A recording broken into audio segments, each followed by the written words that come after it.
It is 10:01. Good morning from the 104.5 The Zone studios. I'm Jackson Williams. Some of the newest Titans will be on the practice field today for rookie minicamp, and the team announced yesterday that they have agreed to terms with 5th-round pick Jarvis Brownlee Jr., 6th-round pick Jaquan Jackson, 7th and 7th-round picks Jalen Harrell and James Williams. In college baseball, the number 1 ranked Tennessee Vols travel to West End tonight to take on the Vanderbilt Commodores for the first of a 3-game series. First pitch for Game 1 is tonight at 6 p.m., and you can catch that game right here on The Zone. In the NBA playoffs, the Mavericks defeated the Thunder 119-110, and the Cleveland Cavs took down the Boston Celtics 118-94.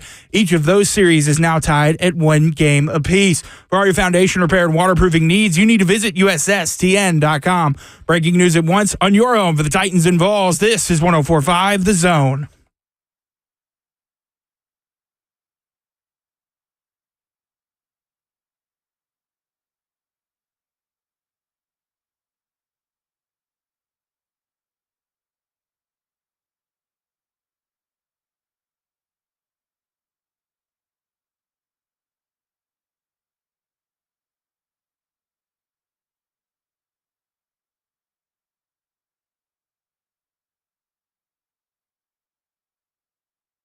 I love coming in here on a Friday because morale is always high. Vibes are good. It's beautiful outside in Middle Tennessee. We're happy to have you for the next 3 hours, and even more so on this particular Friday because I knew that I was coming into work with room to breathe. I knew that I wasn't going to have to share today. You guys know I don't like sharing my stuff. I've had this inconvenience stuck across from me for the better part of what, Jackson? Now a month? What are you talking about? He's right there. Well, that's why I'm immediately in a bad mood. What are you doing? Why are you dressed that way? And what the hell are you doing in my studio? What do you mean? What do you mean, what do I mean? My flight was delayed. You're not Lucas. I don't leave until Saturday now. Are you wearing his clothing? It's pretty evident based on, what we're able to see on Zone TV, Facebook, YouTube, Twitter, and Twitch.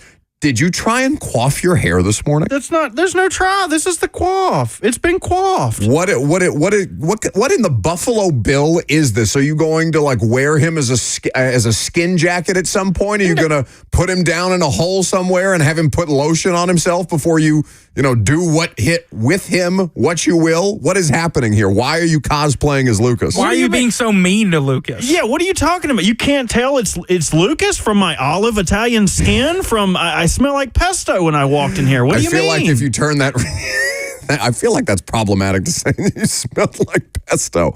I feel like Lucas is not capable of getting a suntan from the ring light in front of you the way that I'm concerned that you might get a sunburn from. You look a little pink already. One, it's a little weird that you're going to talk about me when I'm just sitting right here in front of you. You're going to, I'm The Rock? The Rock doesn't like that. I am Lucas. You can talk about me however you want to. Besides, you're being very rude to Lucas. I don't understand what the problem with this is, but I did want to come in here. I know we've got Friday Fire today. I'm supposed to have some space this week. He's supposed to be gone for a week in Italy, okay? I'm very happy for him and Megan, and you're going to ruin it for me. This is like when your parents leave you home alone, or if your significant other goes out of town, if you've been living with them for a period of time, you like a little space. You like some time to miss the other people from time to time. Get the hell out of here. Why are you in here? You want me to be real with you? You want me to come clean? I mean, clean. Oh, God, that's a tight collar. Are you trying to rip? Yeah. See, that's how you know I'm Lucas from the lack of rip out of that shirt. The lack of forearm strength. That's how you know I'm Lucas, because I can get this. Come on now. Hold on. I can do it. I can do it. This is so sad. I can do it. Oh, my God. How did Hulk Hogan do this for all those years? One would think that's... Oh, no. It's so tight on you that I believe it's just become a part of your skin. It's my clothes. It should be tight on me. It's form-fitting. Can't you tell? It's very form-fitting. It's very fitting. Now it just looks like you've given yourself a V-neck, and now your coif is falling apart. Will you get the hell out of here so I can do my radio show? Well, just send me to the shadows then. Get your ass to the shadows now! I'm Lucas! If he crawls under the console, I'm going to kick him square in the teeth. 615-737-1045. Good morning. We're here with you until 1 o'clock. He's like moving at me like Jaws. I swear to God, Bert, if you grab at anything under the table. Don't kick me. HR! Get out of here. God. Lucas Panzica, everybody. I just saw both cheeks. I saw a butt on the front and on the back. How is that possible? I need my shirt.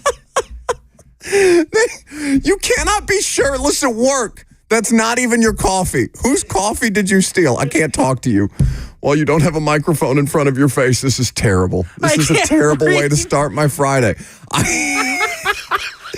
Jackson, I've never seen a full moon at 10:07 a.m. Save the eclipse. That barely fit. I got you that shirt. Do you have any clothes that you own? Unbelievable. He's out of breath. He can't turn on the microphone. Get the hell out of here already. Oh, what a terrible way to start the Friday. I have all kinds of Titans news, notes, information from rookie minicamp. You will not hear from the rookies today because practice will conclude while we are still, or actually after we're off the air. So if you hear from the rookies, it will be during Blaine and Mickey and 3HL today because there are football players on a football field doing football things, not just podium stuff, Jackson. Get excited. Yeah, it's getting that time. It's about that time, bud. I'm recovering back here. I was really laughing. Why, please tell me that wasn't a planned bit. Oh, yeah, that was 100% planned. I came in here, I was like, you know what I'm not going to do? I'm not going to spin my wheels too much in the idea that Lucas isn't here because I've got actual Titan stuff to talk about today. I have information for the first time in like 3 months that we can actually dive into new information. Oh my God. You know, I'm my cup runneth over with assistant coach quotes that I've brought to form the radio show today. And instead, I'm looking at Bert's front butt. I've never seen a stomach look like that before. Don't be mean. That's concerning. It was a good bit. That was a good bit. Where's PhD weight loss? No free ads. Bring them back. That was a good bit. Why does he have Lucas's clothes? Lucas brought it for him for the bit. Lucas is gone until what? Like May 21st? He gone. I feel so liberated at this point. I feel like I can breathe again because nobody else is in the studio and there's 3 foot of glass between me and the person that I'm doing the radio show with. All is right in my world. Just the two of us. 615-737-1045 is how you join the conversation. You also have access to the FNM Bank chat, Facebook, YouTube, Twitter, and Twitch if you care to interact with us there.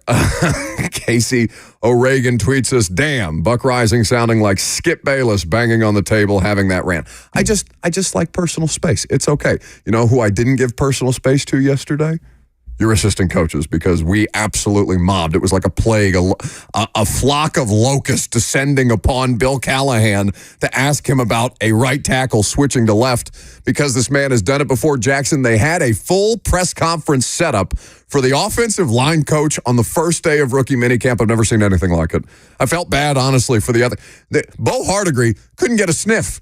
The new quarterbacks coach just standing. Anybody need a quote from the quarterbacks coach? Now we got the quarterback later. Let me just talk to the offensive line coach. Let me stare into his eyes. Can I just like touch him to make sure that he's real?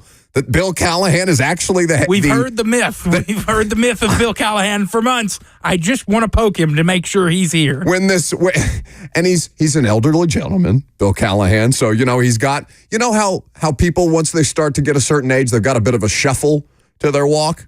You know what I'm talking about? Oh, yeah, the little old people shuffle. A little old people shuffle, and I'm not trying to diminish Bill Callahan or anything, but when that old man shuffled out of the facility for the first time, the way that he attracted people's attention, I've never seen that amount of head turns all at once in the middle of assistant coach availability. So yes, I can confirm he's real. I did not, poke and prod him, but I did ask him some questions. We have a lot of ground to cover with the assistant coaches today, and I know you guys are looking forward to hearing it. Trippin' Titan says Bill Callahan brought receipts. Brought receipts on a couple of different things, not receipts on his previous accomplishments with having flipped tackles before. This is something that I didn't, people get all hot and bothered about the idea of transitioning these days. I didn't think that I'd spend most of the radio show talking about a left tackle transition. But at this point, there's so many different areas of the roster, so many things that are new, and it was fun to kind of sit there through Will Levis's press conference and to just get a sense of all these new assistant coaches, because Jackson, I went out there with the, under the auspice of, well, they haven't signed Tyler Boyd yet, for example. So, of course, nobody's going to be able to talk to us about Tyler Boyd today because I've been conditioned. Well, if there's not an official news release, even if the news is out there and everybody knows it's happening, it's just, the elephant in the room, I guess, if you want to describe it. Surely no coach is going to answer a question about a receiver that's not yet under contract. And what did they do? They said, we're still working through some stuff, but let me tell you all the great things. We're so excited to have him, we don't have him just yet. Will Levis is texting. I thought he was talking about Tom Brady for a second when he kept saying, I'm texting TB, because they do have a bit of a relationship, Levis and Tom Brady. And then I realized, oh my God, he's talking about the wide receiver that's not under contract. Is this allowed? Is somebody going to, is a van going to pull up alongside the facility, a bunch of people jump out, put a bag over Will Levis's head and toss him in there because he said something about a player that we all know is going to be on the roster but isn't officially under contract yet? I think of the old-timey stage hook. They just get him off the podium. Somebody just swooped in. Corral him. Jackson, they made the director of sports performance available yesterday. Do you know how long? I've been sitting here for 3 damn years in front of a camera doing a radio show, and all Titans fans have asked at some point, what the hell is going on with our strength and conditioning program? And I have to sit here with a dumb look on my face and be like, you know what? I have honestly no idea, because that's not a world that we have access to. Just to simply ask questions about, hey, can you help us understand a little bit more about the techniques that you use and the science behind it? Talk to me like I'm a child. I know nothing about sports science. Help me learn just as much as I need to know about why it is that certain guys deal with soft tissue injuries and how you deal with those things, and address using words like asymmetries in their movements and stuff like that. Just simple, explanatory stuff so that we can give the audience some sense of what the hell is going on with your strength and conditioning program. I actually feel comfortable talking about it now because they let us talk to the guy that runs it. And I know that Steve Watterson, who's famous here across many, many years, and Titans fans know him well, the former strength and conditioning coach and director of performance under several Titans regimes. He was occasionally made available, and I know that strength and conditioning coaches have been quoted before, but it's just been 6 years of the, North Korea of football, basically, outside of New England. Good Lord. With the information, just the baseline information, just the basic, not even need to know stuff. Generally explain to me sports science, because I have no concept. I didn't study this stuff. I'm just trying to learn more so that I can ask you the right questions. And then when people ask us questions about it, because we have direct access to you guys, we can actually give them some semblance of an answer that's just not, I don't know, injuries happen. So you'll hear from all of those individuals throughout the course of today. But coming up next, you have an official confirmed list of undrafted rookie free agents. We're going to talk about which ones, prior to rookie minicamp beginning, we feel like have the best chance to make the roster and make a meaningful impact on this team. I'm Buck Rising. It's 104.5 The Zone.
Welcome back to the show. We are fueled by Hattie B's Hot Chicken, not just on this Friday, but every day around here. Lunch not that far away. If you haven't thought about where you're going for lunch, maybe since Lucas is gone, Jackson, maybe we order some Hattie B's to the studio via their mobile delivery on the app. Really being mean to Lucas today. Bleep him. Including fake Lucas, Robert Walsh. He's going to Italy. What am I going to be nice to Lucas for? He left us holding the bag while him and Megan, deservedly so, I should mention for Megan, because she's a doctor and she does actually important things with her life in the day-to-day and needs a vacation. Thank God Lucas is actually taking her on a vacation. Not that they don't like to go.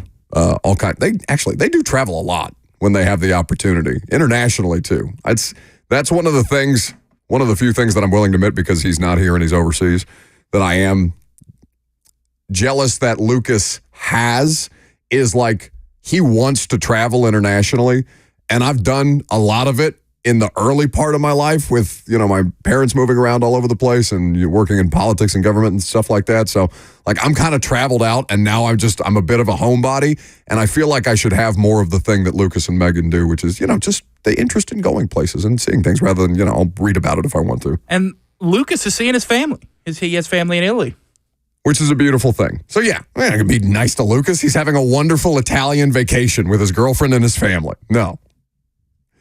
Now, what we have to work with is 16 undrafted free agents. And I got a breakdown just like this. People are asking if I'm mad that I didn't get invited. No, you can't take me on vacation. I can go anywhere for 2 days or 3 days, 2 nights. That's my limit on vacation. I can't stay for longer than 2 nights. I start to get antsy. I want to go home. I just, I want to, get back to work. Like, it's a little bit of a freak thing. But we persevere. So I know I couldn't do a week and a half with Lucas and his family and his girlfriend in Italy, though Italy is lovely. Undrafted rookie free agents coming into camp, 16 of them. I've got it broken down to 2 defensive linemen, 4 DBs, 3 offensive linemen, 2 tight ends, 2 wide receivers, 2 running backs, and a kicker who's going to come in here and compete. And potentially look like an option for the practice squad, because Nick Folk back on the roster, very, very effective last year. Highlights of the UDFA class. Any names in particular jump to mind? Because having Jabari Small here, who was the Vols' leading rusher back in 2021, he was second on the team in rushing the last 2 seasons, 45 games, 24 starts. By the way, Jim Wyatt put all of this out at TennesseeTitans.com, so you can read more about the UDFAs that you might not be familiar with, and some recognizable names among them. Over 2,100 career rushing yards, 419 attempts, 24 rushing touchdowns. He's 12th all time in UT history. Did you know that? I knew he was up there. He'd been there a good long time. So he's not like an outright receiving threat, but he does fit a particular kind of mold that they seem to be building in the running back room. I'm as curious about the roster construction as anything this year, just because I'm trying to learn more about, all right, what does this coaching staff favor? What is their prototypes for specific positions? What kind of traits are they looking for specifically? Do they have a type in terms of personality? Because I feel like I got that sense off the rookie draft class, and just in terms of that personality vibe, but that, that's a different thing. Who those guys are going to be in the locker room, how quickly they're going to have to establish themselves among grown men, vets, people in their 30s who have families with 2 or 3 kids, or, potentially have been in the league. Hell, Nick Folk is 40. It's always interesting. Almost 40. Not quite. Don't they call him Grandpa? Something like kind of old person. I'm sure. Oh, yeah. Well, I mean, hell, Harold Landry's the longest tenured Titan right now, which is kind of crazy to think about.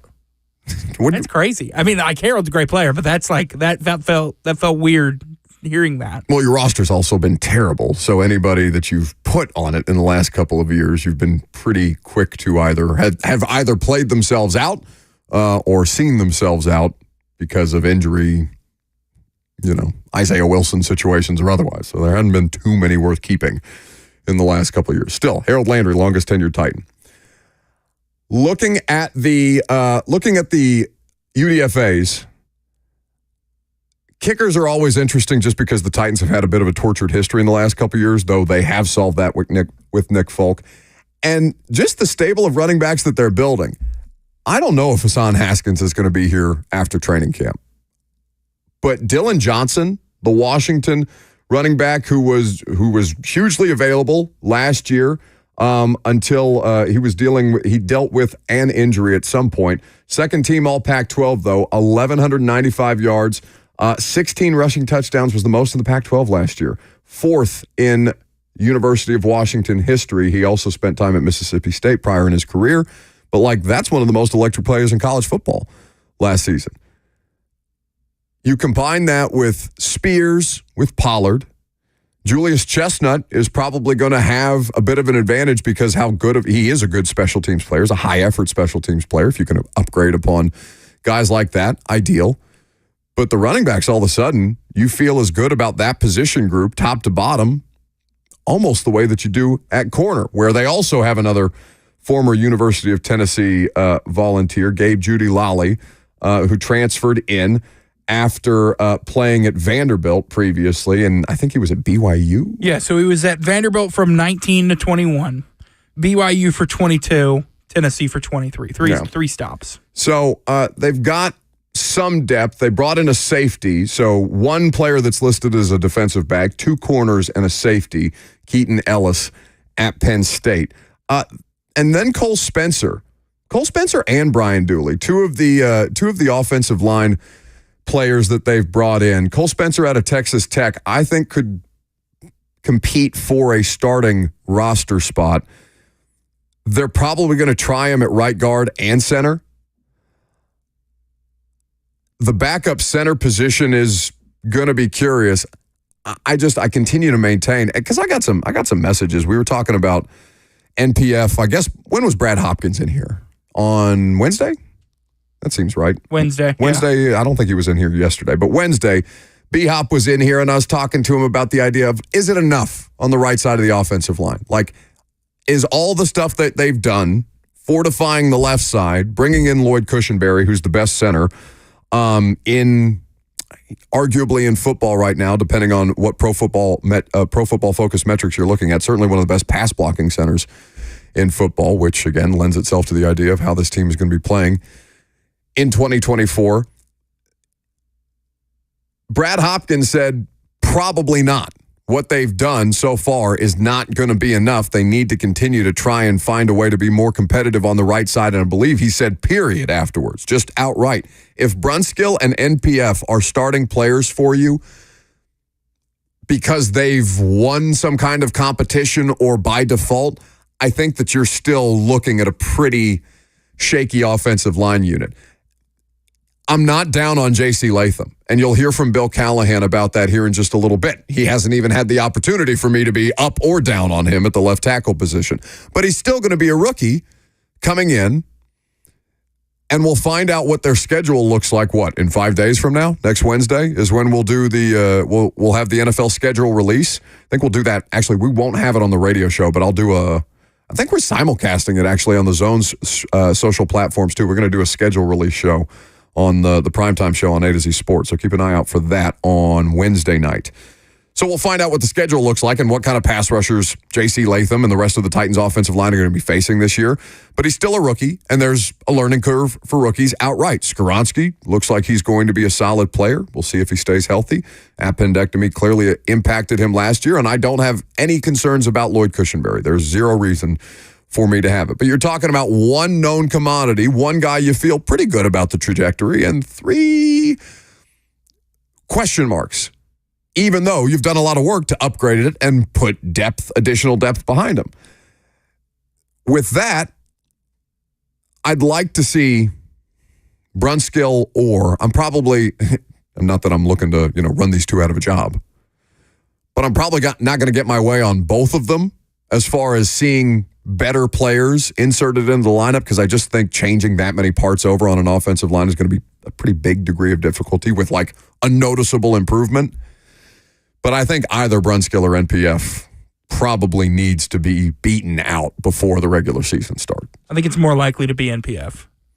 Why do you say that? Because I got some messages from a listener on Twitter who said it's just the Twitter handle is Coach Better Play Better, and the name of the person is, are the 80s finally over in Tennessee? Okay, so this is the person Yes, they are. that DMs me on Twitter. Said, just got to watch your show for today. Anyway, you said NPF was objectively bad as a rookie. He was not bad in my opinion. He struggled as all rookie offensive linemen do, which parenthetically I add is fair. All rookie offensive linemen struggle, and he only started one game start to finish and started 2 games this year, played in 3 because of benching, and then had an injury that ended his season after the gambling suspension. So not the best second year for NPF. He says, for example, NPF allowed 5 sacks as a rookie, so did Skoronski. Are we saying Skoronski is objectively bad? Which, again, I add parenthetically, Skoronski was not good last year. He was not good. No, he struggled. You're a rookie offensive lineman on a bad offensive line who had an appendectomy in the middle of the year, couldn't keep his weight and his strength up. That's not Peter's fault. But if you're asking me if I thought that Peter Skoronski played well or was a good player last year, I'm going to have a hard time making that argument. In fact, I wouldn't. I would say, yeah, he wasn't very good. So he goes on to say, I don't know if NPF will get better with a much better offensive line coach, but people are acting like he's been trash. He hasn't, though. It's a fan media overreacting thing. So I think there's probably some truth in there and some stuff that I would nitpick because NPF was objectively bad.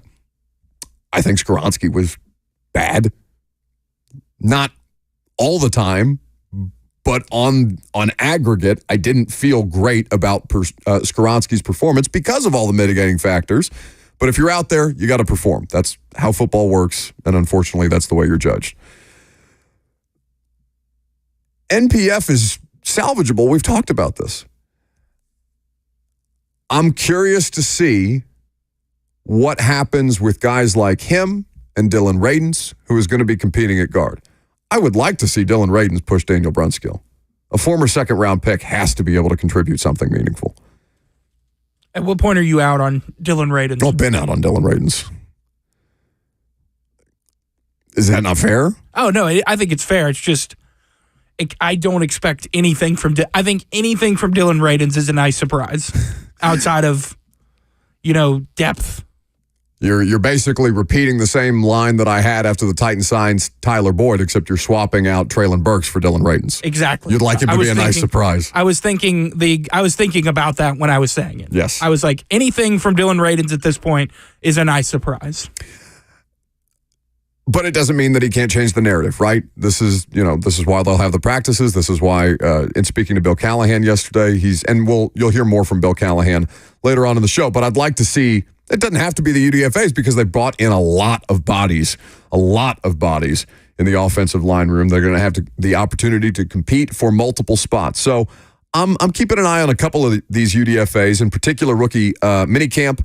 They'll have their first practice today. Just kind of give you an outline of what the schedule looks like right now with the availability. Because again, like I said, you will hear from Brian Callahan after the show is over. So while Blaine and Mickey is on, the head coach is going to speak after their first practice today. But right now, the schedule is 11:45 to 12:40 for practice. And then from 12:40 to 2 p.m., they'll have Callahan and select draft picks available at the podium. So practice will be going on. The whole practice is apparently available for media to take in, and we'll keep you up to date with the latest on the reports, and obviously we'll carry probably Callahan at the tail end of the radio show today, just depending on how they stack those things. So keep an eye out for that. 615-737-1045 is the number if you want to join the conversation at any point. You're going to hear from Rand Carthon. I brought up Lloyd Cushenberry.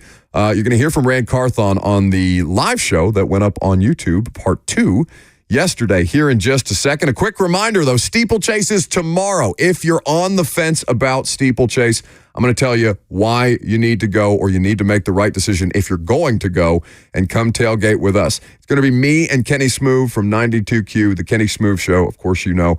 And it's the 83rd running of the Iroquois Steeplechase. Tomorrow, the special deal that we have for you is to make your tailgating experience a breeze by come tailgating with us at the Champions Corner VIP tent sponsored by Global Motorsports and enjoy the incredible event that is Steeplechase with railside views that include food from our friends at Famous Dave's and beverages from Jack Daniels. You don't have to bring anything, just yourself, because we've got you covered. There's tents, there's seating. You can go to purchase tickets at 1045thezone.com. I was talking with some buddies this morning about Steeplechase. Always enjoy it. It looks like the weather's going to hold up for us this year. It feels amazing outside. I don't know if that is going to maintain throughout the course of the day and the races, but Steeplechase is one of the best events on the calendar here in Nashville. Nashville's rite of spring is what they call it. So come tailgate with us, 1045thezone.com for tickets. All right, Rand Carthon, Lloyd Cushenberry.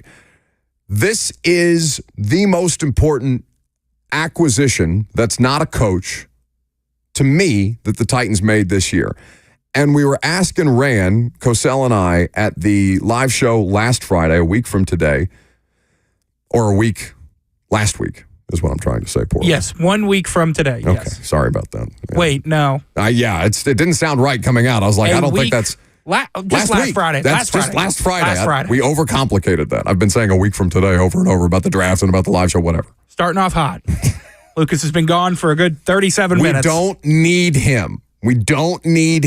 It's going to be okay. I was fine before him. I'll be fine after him, all right? He'll be back from Italy. Everything's going to... The offseason acquisitions that you guys have made just to start with Lloyd Cushenberry, not everybody is going to want to focus in on the center or place that much importance on that position when you guys have done so much, whether it be Snead, Ridley, we'll talk about the draft picks here in just a second, but the value of the center position, especially for a quarterback like Will in the stage of his career that it is, how important was it for you to go out and get that guy? Yeah, well, Lloyd was someone that we identified in terms of free agency as the best center, in the free agency class. That's not because I texted you that I wanted the Titans to sign Lloyd Cushenberry. Let me give y'all. So we had a deal with our local media where we met, and Buck was there with a couple of the other guys, and so I just went around the room. These are guys that criticize everything we do, right? Buck included. So I asked. What are you gonna do? I said, okay, if you were calling the shots, who would be the first guy you sign? And we, I need some time. No, you don't have time. I don't have time. You got to make a call. And so Buck gave an answer, right? Buck gave an answer. And then later on that evening, he texted a different answer. And he was like, but this is the final answer. And it was Lloyd Cushenberry. And so, so we signed Lloyd Cushenberry just because Buck wanted us to sign. You're welcome. Then you're in deep trouble. Yeah. So for future references, if we make any bad calls, this Buck was the one that texted me. Hey, you got my phone number. You know how to get a hold of me. All right. But Lloyd was a person that we identified as the best center in free agency. Still a young guy who we feel is still ascending. But like you said, with a young quarterback and a guy that's been there, that's played the position, you put him with a young guy that Lloyd can take things off of his plate in terms of protection calls, new mics. Now, obviously, Will probably have the final say in the trump, but now he knows that when he gets to the line of scrimmage, he has a veteran guy that he can trust make those right calls. Like I said, you're welcome. That was a funny exercise that we did, as he mentioned. We had this breakfast with the GM and the coach, and off the record stuff, and we were just going back and forth, and Rand tossed out that hypothetical at all of us. All right, one player, who would you sign? And I can't remember who I said, because I think that Chris Jones hadn't signed yet with the Chiefs, but I can't remember who I said initially. I want to say it was a wide receiver. Maybe Calvin Ridley. What was for breakfast? I had a banana and a coffee. Okay. I don't know. I was just curious. There was a spread. It was a very nice spread. And, the best way to media people's hearts is free food. That's just the best way to get anybody to say nice things about you. Anytime anything's wrong in the media, just throw free food at them and they'll immediately be satiated. But yeah, they did have a nice spread. And I can't remember who I said initially, but yeah, I did go back and text him afterwards and said, Lloyd Cushenberry, while we were on the air, Lloyd Cushenberry, final answer. So, And they got him, ladies and gentlemen. We got him. Oh my God. It's the Twitter gif. Yeah, about a particularly. Those have two very different meanings. Go to break.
Welcome back to the show, fueled by Hattie B's Hot Chicken. You know this.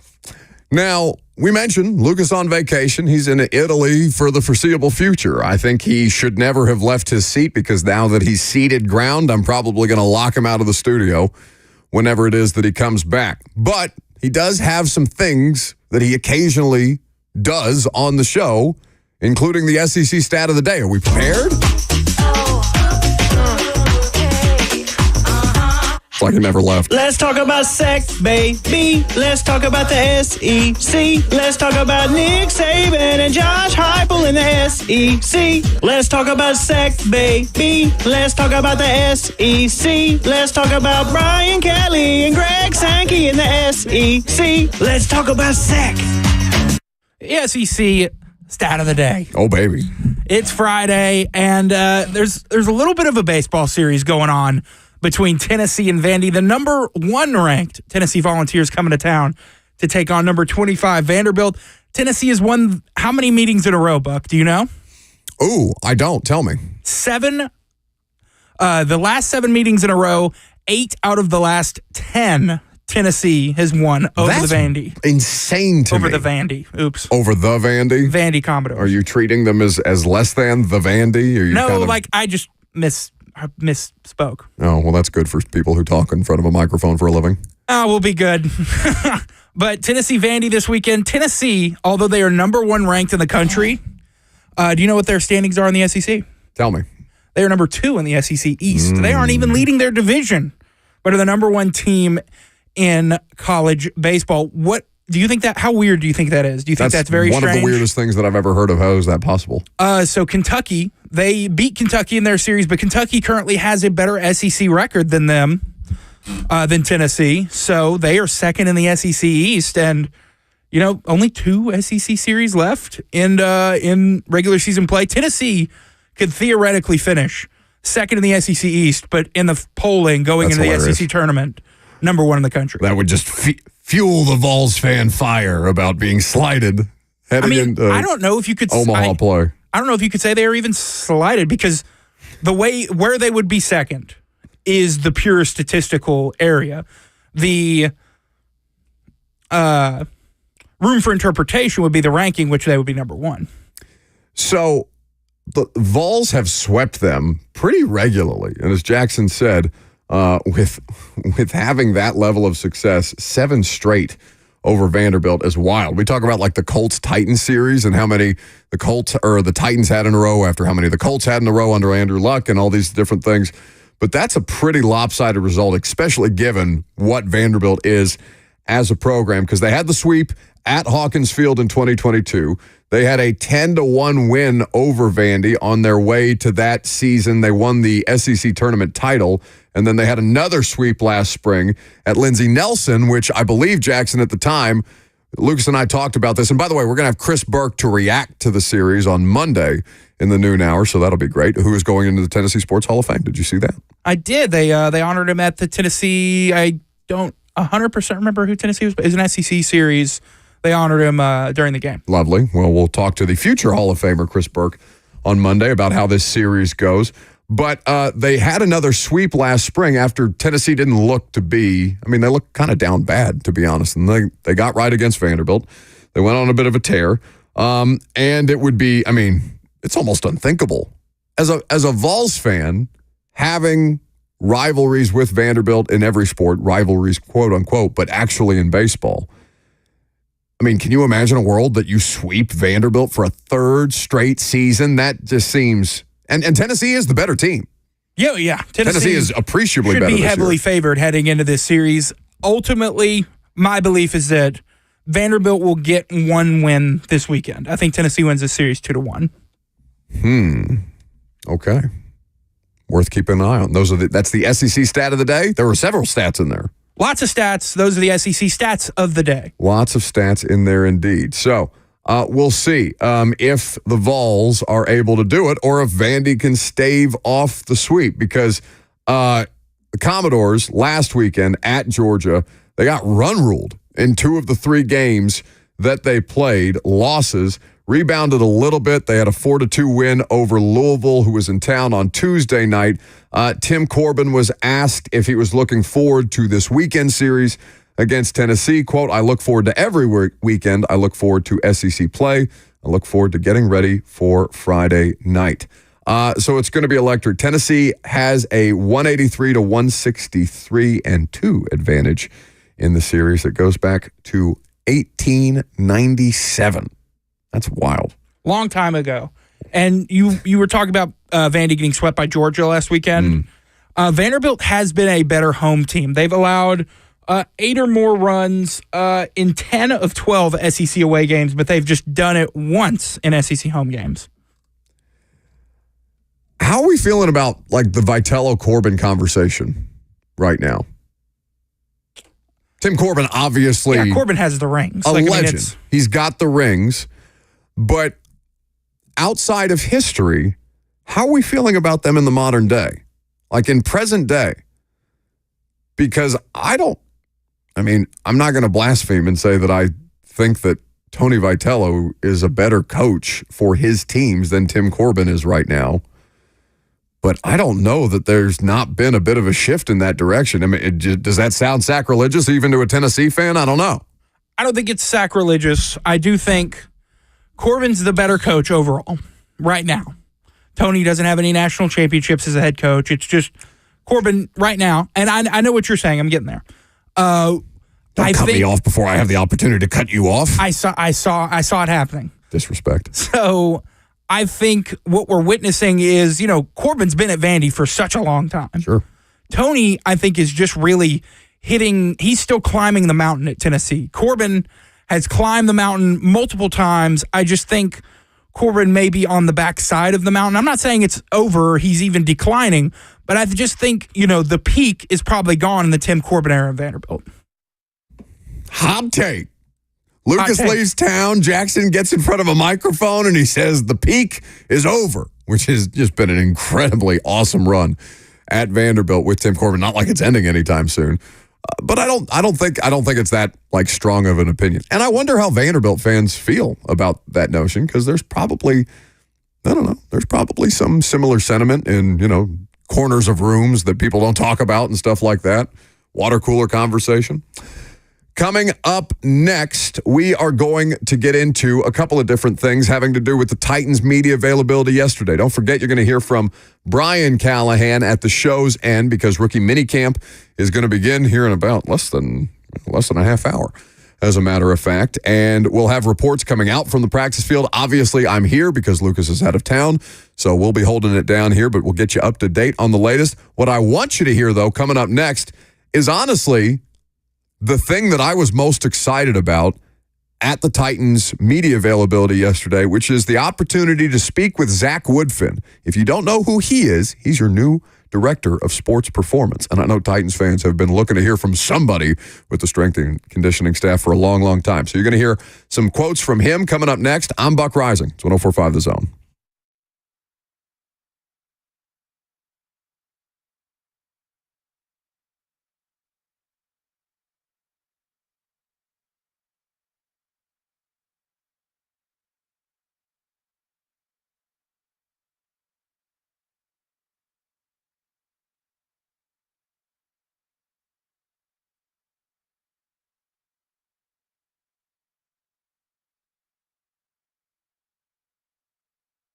It's the absolute worst time of year to be dealing with joint pain. You can't do the outdoor stuff that you love to do. It's Buck Rising, making sure that you hear the message that QC Kinetics is delivering about regenerative medicine and how it can help you restore and repair that damaged tissue with no surgery, no steroids, no drugs, and no downtime. It's the future of medicine. Tens of thousands of QC Kinetics patients around the country are living their best life this year because they made the call. QC Kinetics medical professionals are under the direction of Dr. Mitchell Scheinkup, who is an orthopedic surgeon and then became a true pioneer in regenerative medicine because he was looking for a better way to help people. Call QC Kinetics now for a free consultation. Revolutionary treatments for joint pain are here. Call QC Kinetics now for a free consultation at 615-249-4024. That's 615-249-4024.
It is 11:01. Good morning from the 104.5 The Zone Studios. I'm Jackson Williams. Some of the newest Titans will be on the practice field today for rookie minicamp, and the team announced yesterday that they agreed to terms of fifth-round pick Jarvis Brownlee Jr., 6th-round pick Jaquan Jackson, and 7th-round picks Jalen Harrell and James Williams. In college baseball, the number 1 ranked Tennessee Vols travel to West End to take on the Vanderbilt Commodores. First pitch for Game 1 tonight is at 6 p.m., and you can catch that game right here on The Zone. In the NBA playoffs, the Mavericks defeated the Thunder 119-110, and the Cleveland Cavs took down the Boston Celtics 118-94. Each of those series is now tied at 1 game apiece. For all your foundation repair and waterproofing needs, you need to visit USSTN.com. Breaking news at once on your home for the Titans and Vols. This is 104.5 The Zone.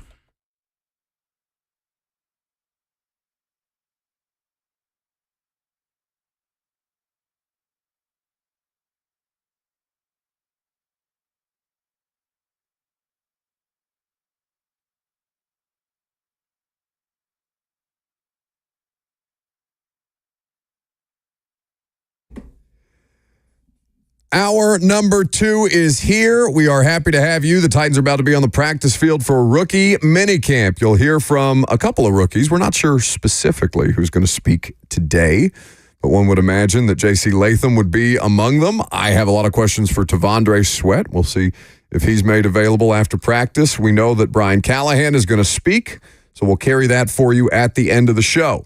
A part of Brian Callahan's new staff is Zach Woodfin.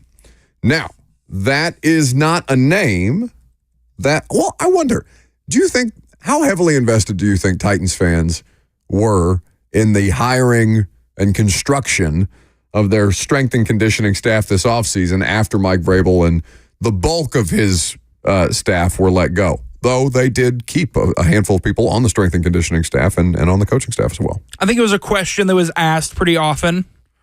Like, I don't think people were exactly like coming up with hot boards for the strength and conditioning coach, but I do think it was a question that was asked a good bit. Well, I think it's okay to not do like hot boards necessarily, because how many of us know who the hot board strength and conditioning coach candidates are, although you probably should in college for as much as those people get paid at this point. Multi-million-dollar deals for strength and conditioning coaches in college. Don't know if Zach Woodfin is bringing in that kind of money. But their plan to limit injuries in 2024 revolving around Zach Woodfin is pretty interesting. In fact, even speaking to the legend, Bill Callahan, it was the most interesting part of media availability yesterday because the Titans have been one of the NFL's most injury-plagued teams over the last few seasons. They've been trying to stave this off. They fielded a record 91 different players during 2021. They came pretty close to matching it in 2022, and it kind of felt still that way in 23, didn't it? Now, they were pulling dudes out of the lineup because they were benching Dillard, and Fulton got benched in games and then came back in games sometimes, and then Fulton had a hamstring injury again and all the other things. So it did feel like the theme of dealing with injuries on the Titans roster, while not being, historically bad, kind of held serve through last season. So Zach Woodfin comes in here because getting this team healthy, or as healthy as humanly possible to sustain, is as big a priority as anything else that they're going to do, because it's the thing that undermines you the most.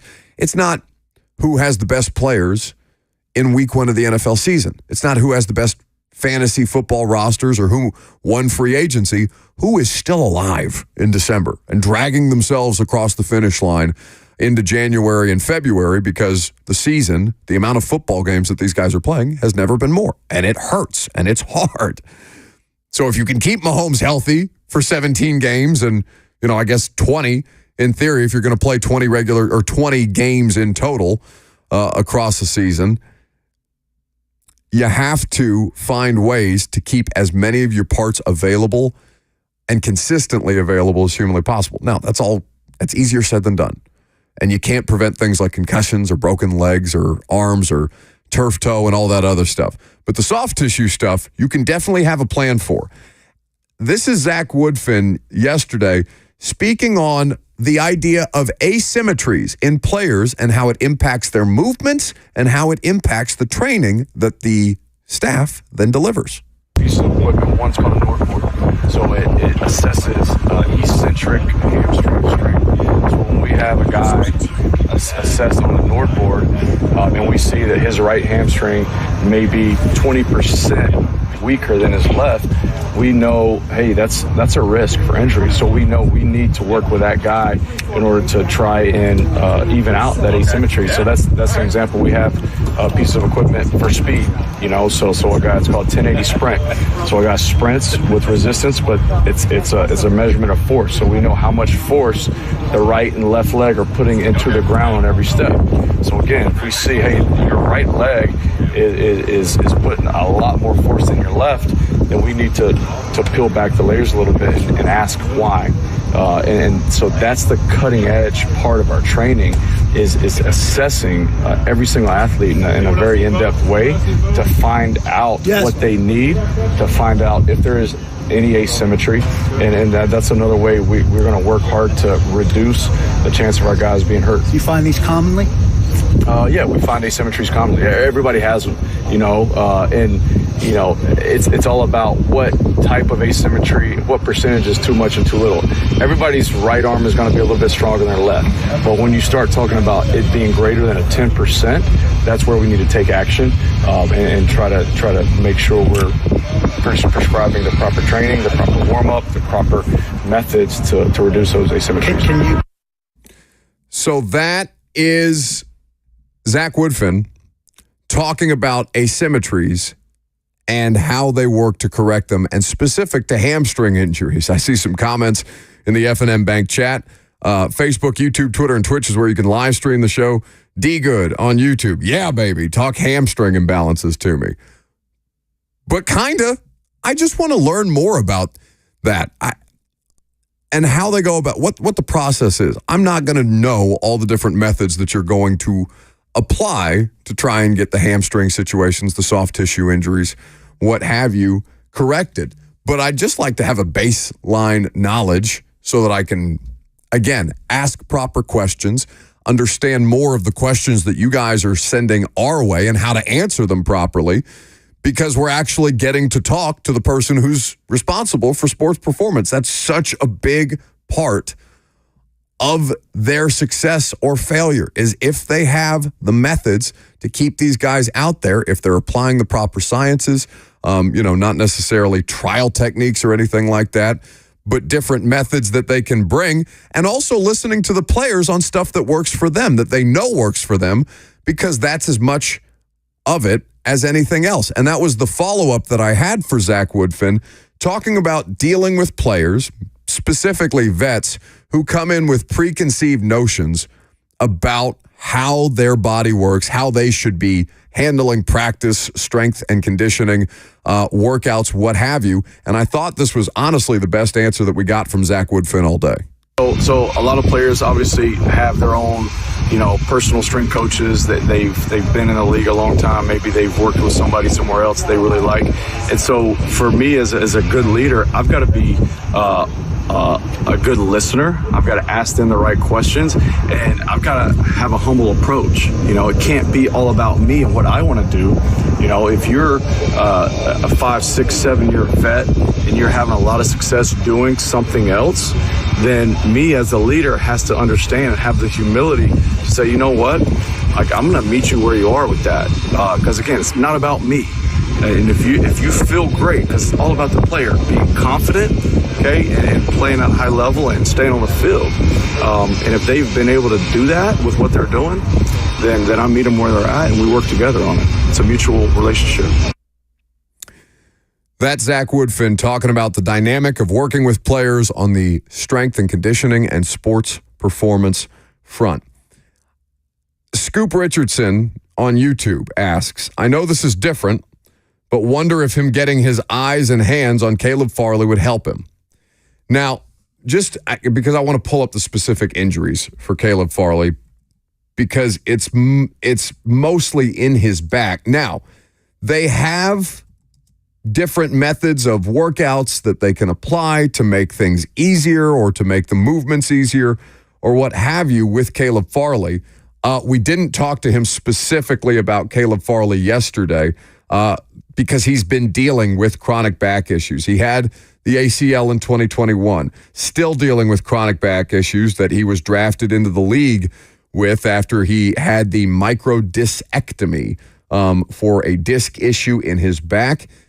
When we talked to him on Locker Room Cleanout Day, he had discussed, keeping his faith. He dealt with a lot of personal tragedy, obviously, the loss of his father over the course of last season.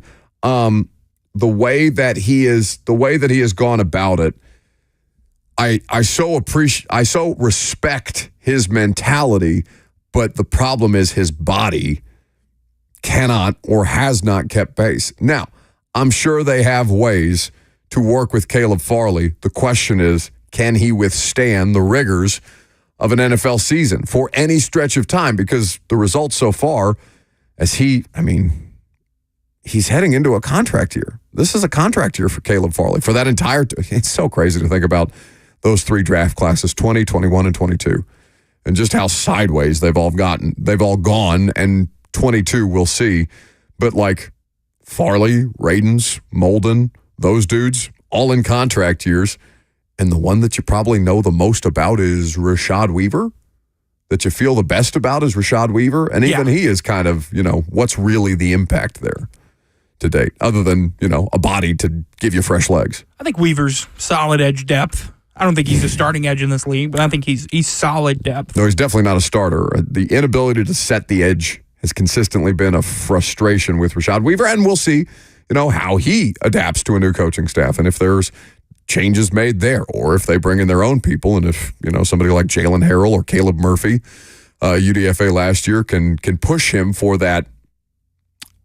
I guess it's the third spot in the rotation right now, unless doesn't sound like they're that hell bent on pursuing free agent pass rushers. Maybe we'll see a depth signing here in the next couple of weeks. We'll see if anybody's out there on the mercenary edge market who's looking for a year to find a competitive team to make some money with at this point. Let's hear from Brian Callahan, the head coach, as a matter of fact, about those free agents and their pursuits. Yeah, there's definitely room to add. And those conversations are ongoing. There's still players out there where the free agency isn't over, and there's still conversations with agents, conversations with players. That stuff continues.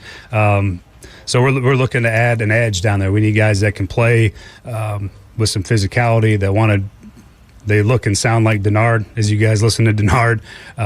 That's what we're looking for. We need, there's an area for a veteran presence there. We're still exploring those options, and that'll hopefully get resolved sometime sooner than later. That's the head coach of the Tennessee Titans. Coming up next, the head coach of Titans Radio, Dave McGinnis. Coach Mack will talk rookie minicamp with us as they are just getting ready. Hell, they'll be out on the field while Mack's talking to us. So we'll find out what's going on at rookie minicamp coming up next.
That music on a Friday is always good vibes, especially when the person on the other side of it is joining us from the Titans practice field where there are actual football players on an actual practice field. Coach Dave McGinnis joins us every Friday at this time. His visits, not just with us, but across the radio station, Mac Talk, all the things that Mac does around here are presented by Two Rivers Ford, the South's most trusted Ford dealer, just 7 miles east of BNA, or online at tworiversford.com. Mac, how they looking out there? Not here on the field yet, Buck. Except myself and Mike Keith. They're getting people all wired up. Jim Wyatt's out here. We've got a kicker over there kicking, and so we got some people shagging balls for him. But they're getting the cameras set up. Players aren't out here yet. The rookies are still in meetings. They'll be out here a little later on. So.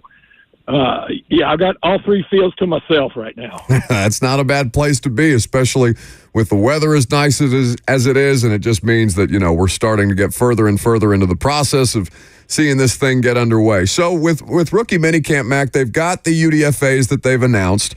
Right. There are a variety of different players that are interesting there, many of whom I'm sure you've scouted. 2 defensive linemen, 4 defensive backs, 3 O-line, 2 tight ends, 2 wide receivers, and 2 running backs with that kicker that you mentioned. And I'm curious to know your opinion of, if you had one, on Dylan Johnson, the Washington running back, and his level of disappointment about falling through the draft process, landing in the UDFAs, with the Titans in the UDFA process. Did you study him in the pre-draft?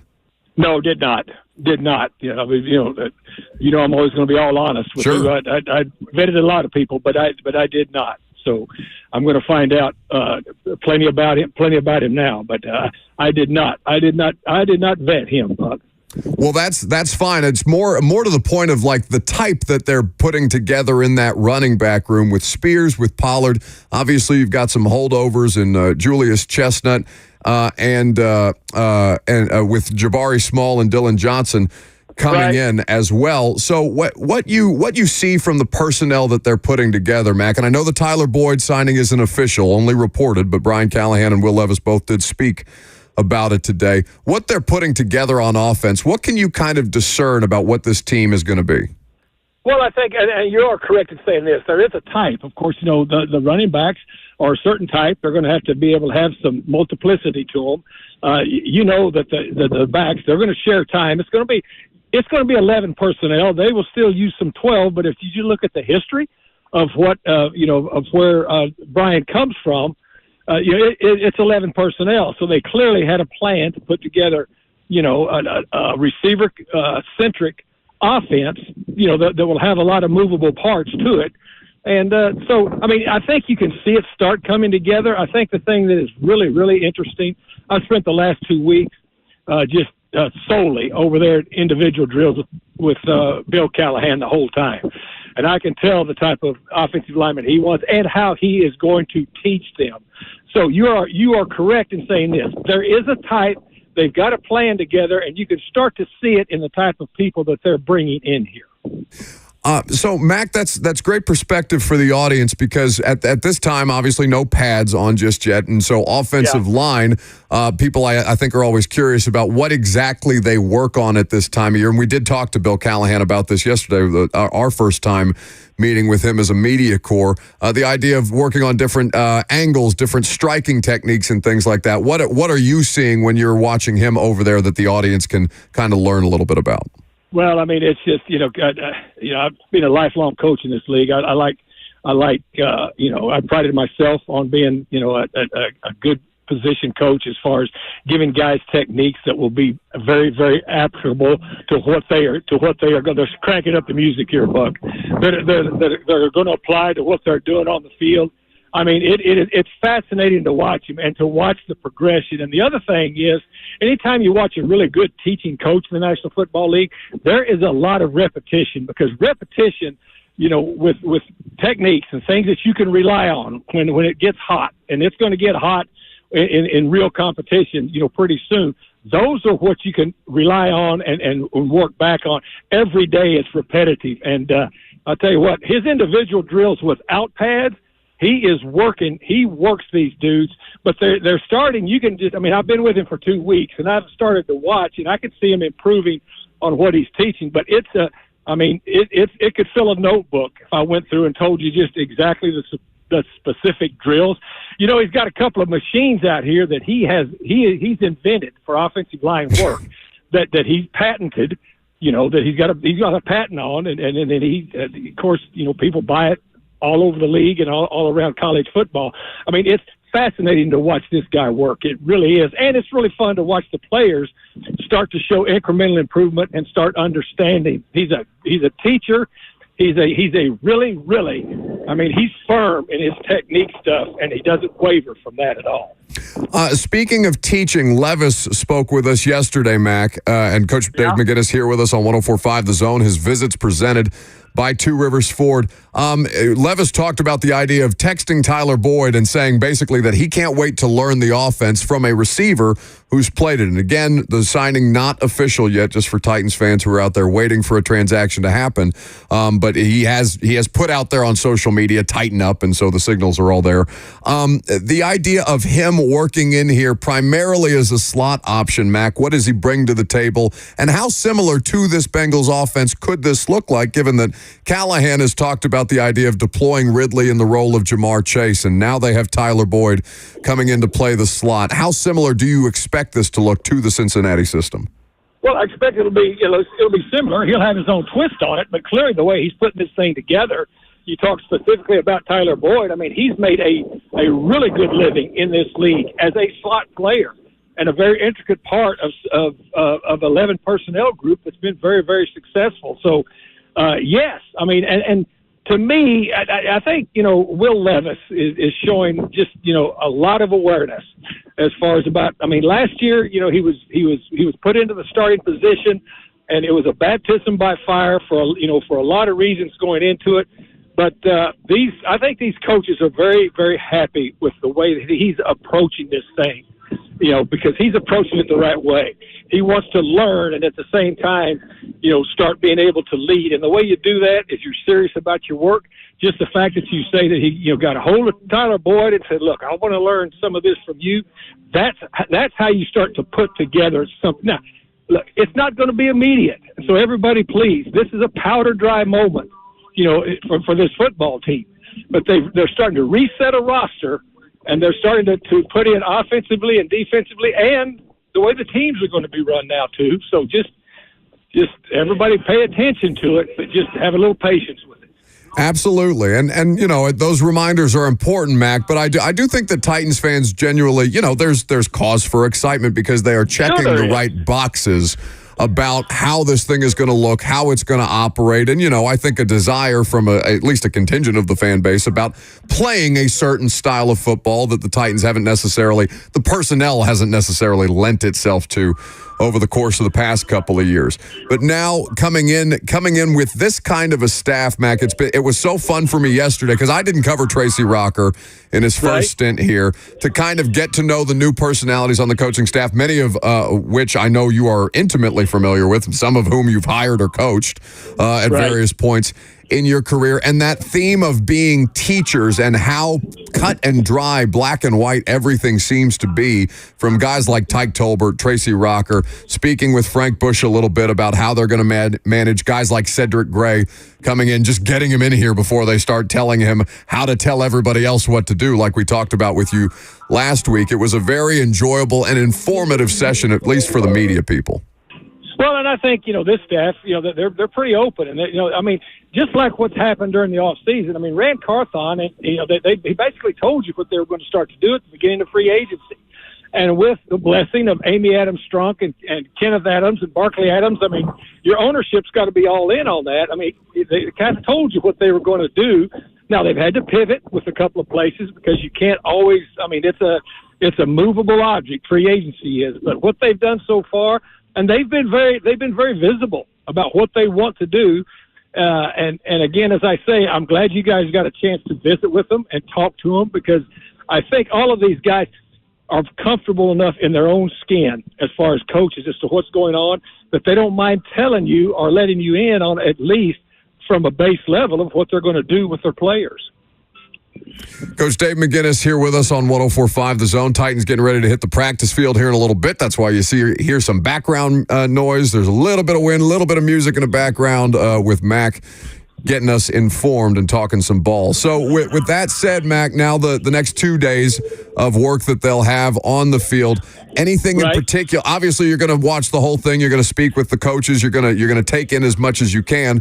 But is there any way that you're prioritizing, I guess this weekend? Well, I'm going to stay at the offensive line. I mean, that's what I'm going to do because I want to see how he starts working these rookies in, from base one. But look, they are going to gradually pull these, bring these guys into what's going on. This is a huge orientation period for 2 days here. That's what this is. That's why they've got extensive meetings going on in the building right now, and then they'll have extensive meetings after practice. They're going to get indoctrinated in the way they're going to stretch, the way they're going to do individual drills, the way the setup is. They will have extensive meetings after, this is a pretty intensive 2 days for it, but a lot of it is orientation as far as about what's going on, because regardless of where you come from, collegiately, when you come into the National Football League, you're stepping into a different world. Same game, different world. So that's what they're going to be doing the next couple of days. But I'm going to stay consistent with Bill Callahan and the offensive line because I want to see I see how he does it with the veterans, that everything's new to him.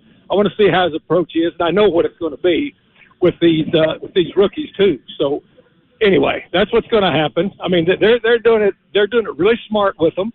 I mean, the second day they're going to have a history lesson of an Oilers Titans. Where are you? What organization are you working for? What's the history of it that Mike Keith is going to present, tomorrow evening to them, which will be fascinating. But all of this stuff, it's just to bring them into the Oilers/Titans history part of it, which is important. I love that Mike is doing that, and I don't know how common or uncommon those kind of things are. I assume that everybody has a similar kind of orientation about, hey, this is where you work now, this is who came before you, this is what you represent, to some effect. But Mac, do players ever come up to you like with those kind of questions? I know you try to distance or at least maintain some level of distance with the players and things like that in your role now and across various coaching staffs and things like that. But I'm always fascinated to know how curious they are about that just on their own volition. Very curious. They'll come up and introduce themselves to me, and because I'm around all the time, and they'll try to figure out who's that dude standing over there in the sunglasses that's always here and is watching. And so people will tell them, and they'll come up, and I'm just, I'm very comfortable in this setting. I mean, this is a lot of years that I've done this. And so, yes, players are interested. Players are interested in that, in just the history of what's going on, and also a little bit interested in what has made other players that any coaches have been associated with successful, because that's all they want. All they want is a chance to be successful, and that's what they're looking for. Yeah, no, it's funny. I don't think I've ever seen as many players lobby on social media to join the Titans so they can work with Bill Callahan and things like that. It's a pretty cool thing for the fan base to see. Mac, enjoy practice. I'm not going to be out there for the practice, but I'll probably catch you after for some press conferences.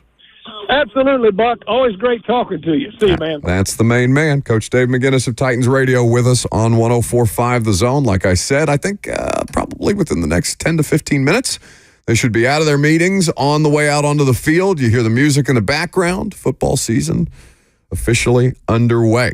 So they had a, opening of rookie minicamp yesterday with the head coach and Will Levis, who's been around and been in the building and has stayed local in Nashville for almost the entirety of the offseason, talking with us for the first time in an official capacity since locker room cleanout day. Now, the last time that we had spoken with him or had talked with him, not in a one-on-one setting, but in a group setting like that, he was publicly lobbying for Mike Vrabel to come back and talking about, he hoped to continue to play for the, at that time, Titans head coach. And of course, the changes were made. And it sounds like Jackson, I don't know how much you guys talked about this after I left to go down there, but it sounds like they kept him in the loop on basically everything that they were doing, which is not a given for a second-year quarterback. It's one thing to consult Aaron Rodgers or Peyton Manning or Matt Stafford, whomever, people that have earned things in the league about, hey, this is what we're thinking and on the coaching staff side of things. This is the direction that we think we're heading and why it's going to help you. These are the players that we're looking at in free agency. If he didn't make it sound like he did a lot of recruiting, but I'm sure that he was a part of a recruiting pitch that they were putting in front of free agents. Sounds like they kept him, pretty close to things in the last couple of months. Yeah, we didn't hit on this yesterday, but I agree. I think it all goes back to when they fired Mike Vrabel. And in the statement that Amy Adams Strunk put out, she mentioned a promising young quarterback. I think that is telling that they're going to keep him in the know. They believe in Will Levis, and they are going to move forward with Will Levis. I think a lot of people are wait and see on Will Levis outside the facility, but I think inside they're all in on Will Levis. 615-737-1045 is how you join the discussion if you want to talk about Will Levis. What did you learn from the press conferences yesterday? Could be assistant coaches, could be Brian Callahan, could be the quarterback as well. A reminder that we're going to do Friday Fire, the thing in sports that gave you some feel good this week. What made you happy? What made you maybe a little dusty? My Friday Fire, I'm not going to lie. It happened yesterday, and I teared up. I'm going to tell you about it here in a minute. But if you give us a good Friday Fire, Jackson, they have the opportunity to win some concert tickets from the Window Nation ticket window, yes? Yes, Concert Week is back, and the Zone is excited to partner once again with Live Nation to promote it. $25 pick-a-ticket offer for select shows at Bridgestone Arena, FedEx Forum, Ascend Amphitheater, and First Bank Amphitheater. It's Live Nation's Concert Week, and it's the May 8th through the 14th. We're looking at shows here. You got Lionel Richie, Earth, Wind, and Fire, Sing Along, the Doobie Brothers, Hootie and the Blowfish, just a lot of Kings of Leon when they come to Bridgestone Arena. Lots of great concerts that you'll be able to check out if you're the winner of this giveaway. 615-737-1045 is the number. If you want to win some concert tickets to any of the shows that Jackson just mentioned, all you've got to do is give us your Friday Fire coming up next.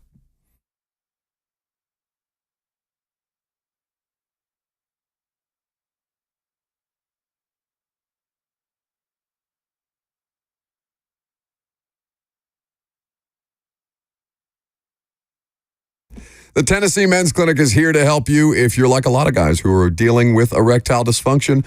No need to be negative about it. No need to freak out.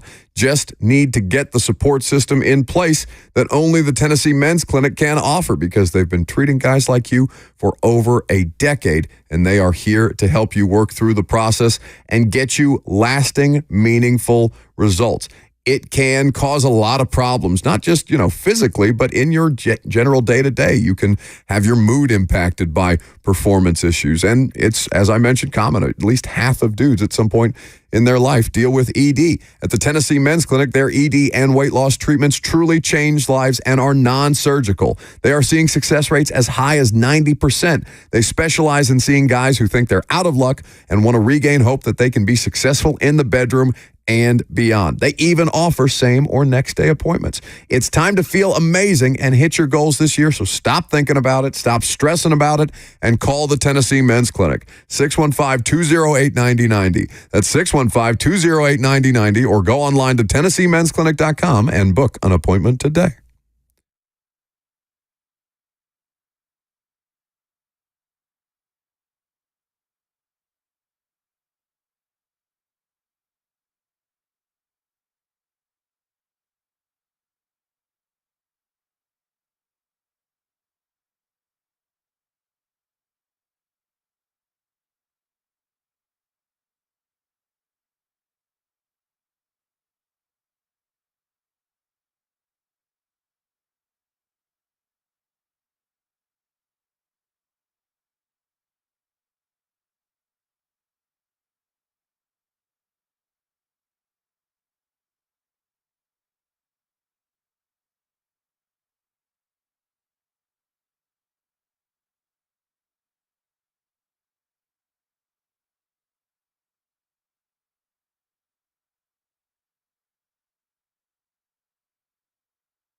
So the Titans are going to be on the practice field here in just a couple of minutes.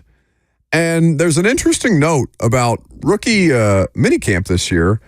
They've got some veteran names, former first-round picks from years ago who are coming in and working out at rookie minicamp for tryouts during rookie minicamp. Now, they're not out there. Well, I'm not sure how they're going to work the practices, if they would work the vets into the rookie minicamp, if there's a separate conditioning situation. Obviously, I'm doing the radio show while they're out at practice, so I'll have to follow up when I get over there for press conferences here in just a little bit. But former Bengals first-round corner William Jackson is out there for a tryout during rookie minicamp.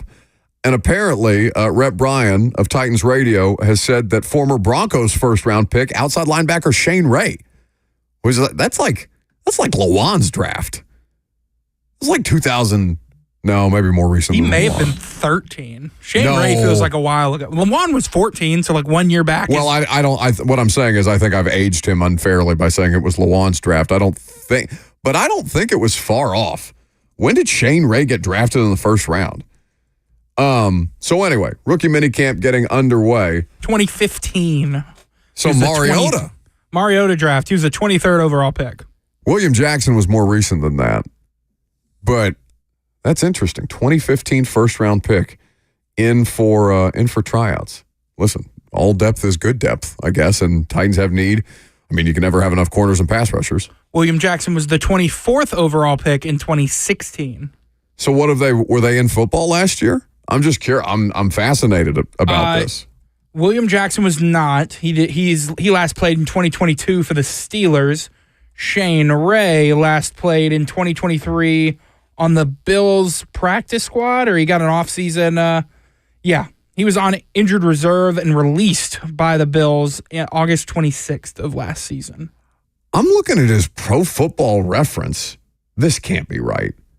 Has he not played in a game since 2018?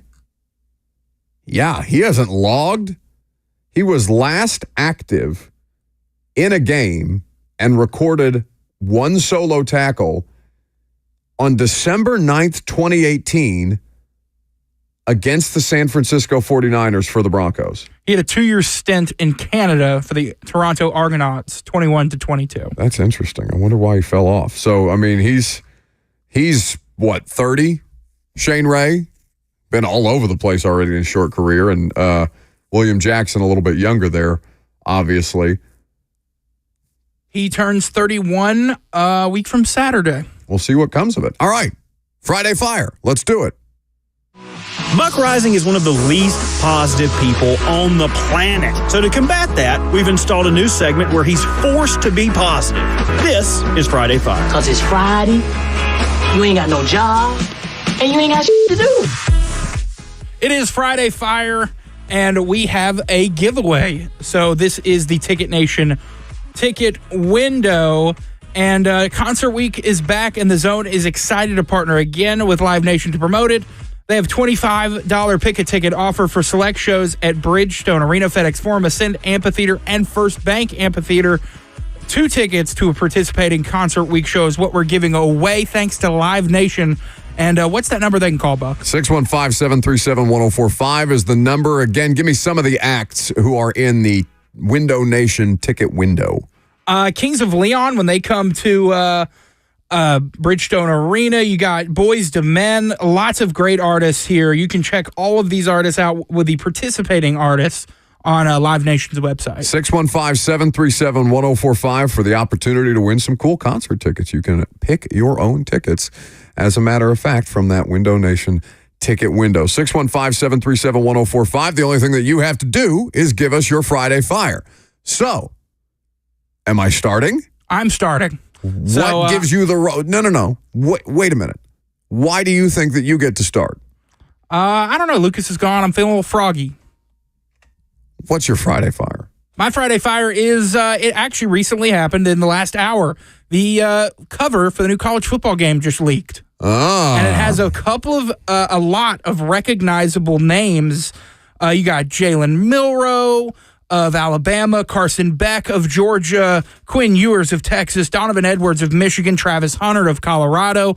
Lots of great athletes on this cover. Game comes out in July. First college football game in 11 years since 2013, the last time a college football game came out. So a lot of people excited for that. Very positive that we're getting some news on it during the show today.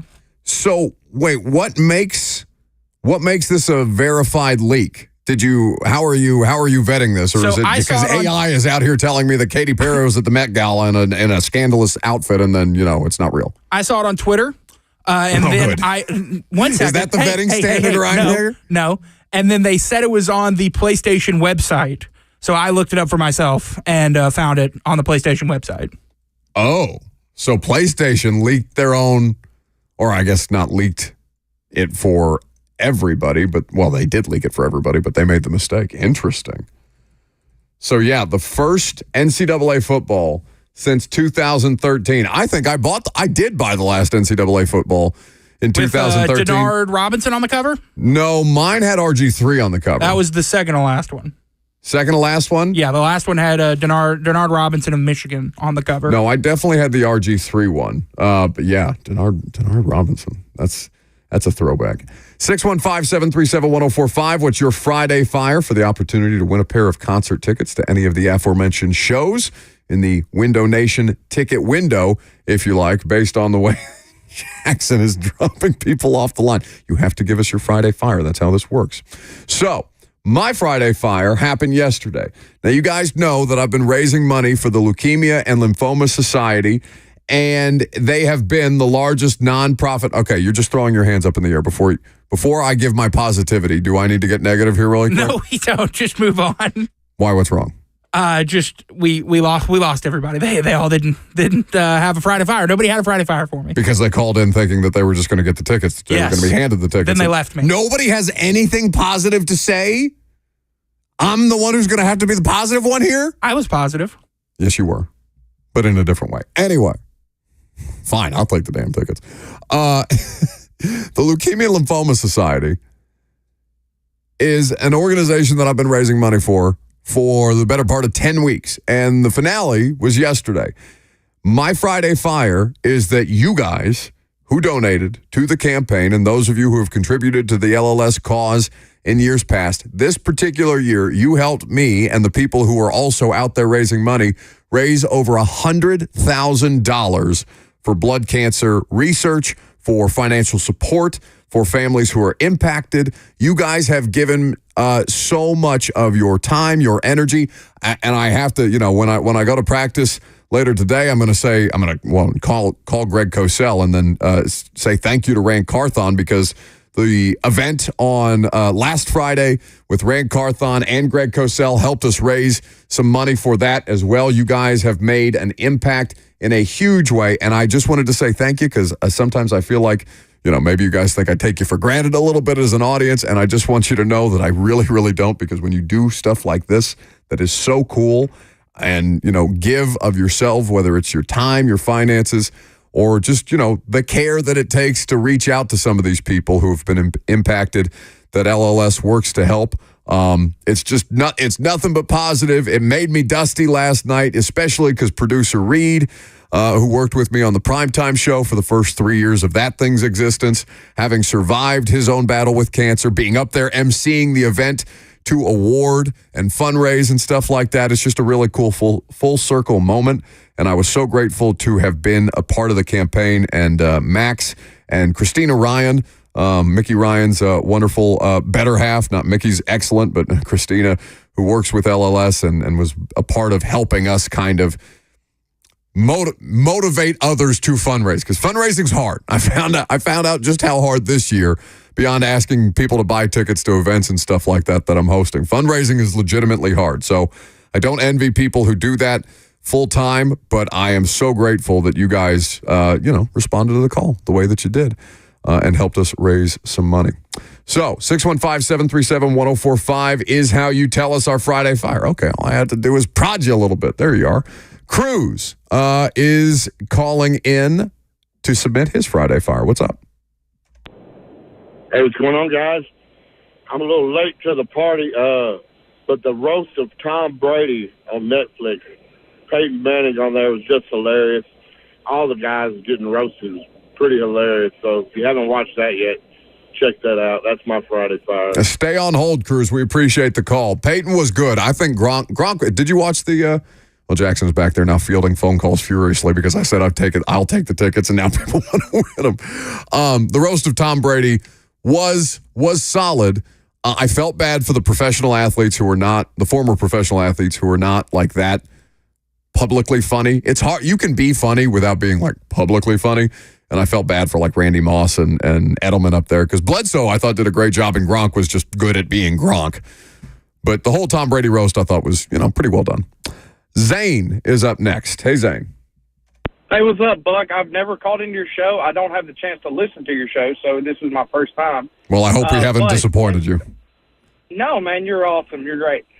So we had a tragedy here in Rutherford County where we had a young man in the Christiana community get sucked into a storm drain because all the flooding. Oh, my God. Yes, Zane. My girlfriend sent me this article yesterday. I had no idea. How is, because I had seen that he was on life support. What update can you give us? That's pretty much what we have right now. We're praying for a miracle, but I guess my Friday Fire is they had a prayer vigil at our central office yesterday, which is awesome that you can have that in that public place. And we had over 500 teachers, educational assistants, principals from all over the place, board members, central office staff. And then on top of that, we had numerous church leaders and public officials there too, all to pray for this family and all to show their support for this family.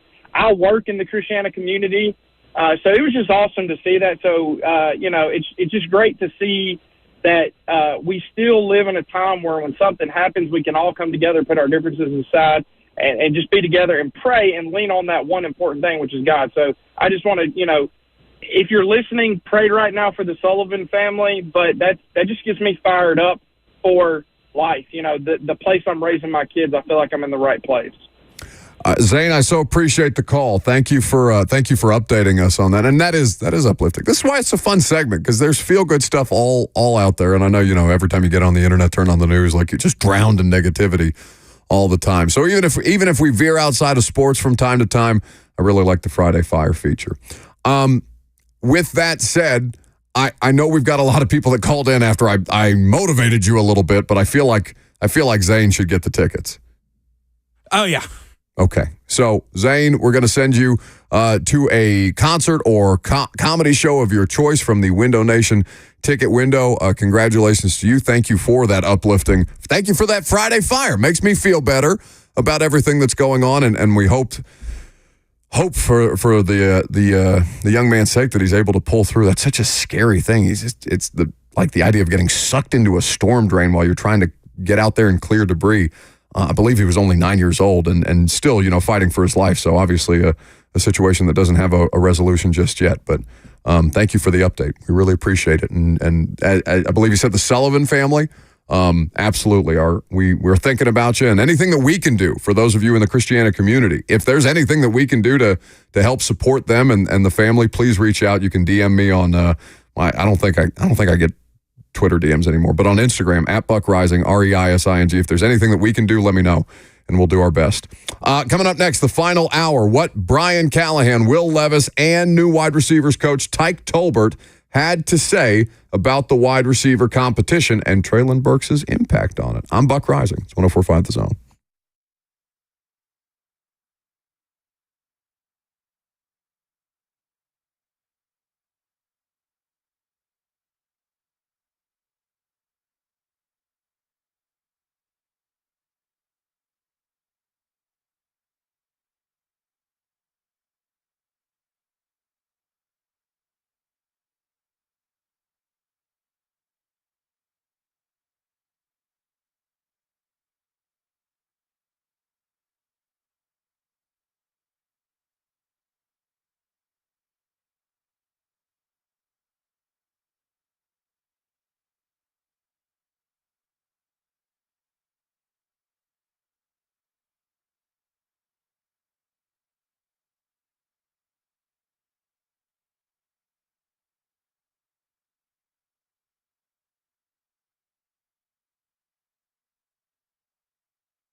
It is 12:03. Good afternoon from the 104.5 The Zone studios. I'm Jackson Williams.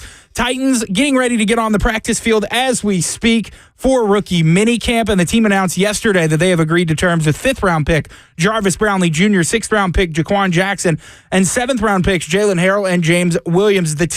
In college baseball, the number 1 ranked Tennessee Vols travel to West End to take on the Vanderbilt Commodores. First pitch for Game 1 is tonight at 6 p.m., and you can catch that game right here on The Zone. In the NBA playoffs, the Mavericks took down the Thunder 119-110, and the Cavs beat the Boston Celtics 118-94. Each of those series is now tied at 1 game apiece. For all your foundation repair and waterproofing needs, you need to visit USSTN.com. Breaking news at once on your home for the Titans and Vols. This is 104.5 The Zone.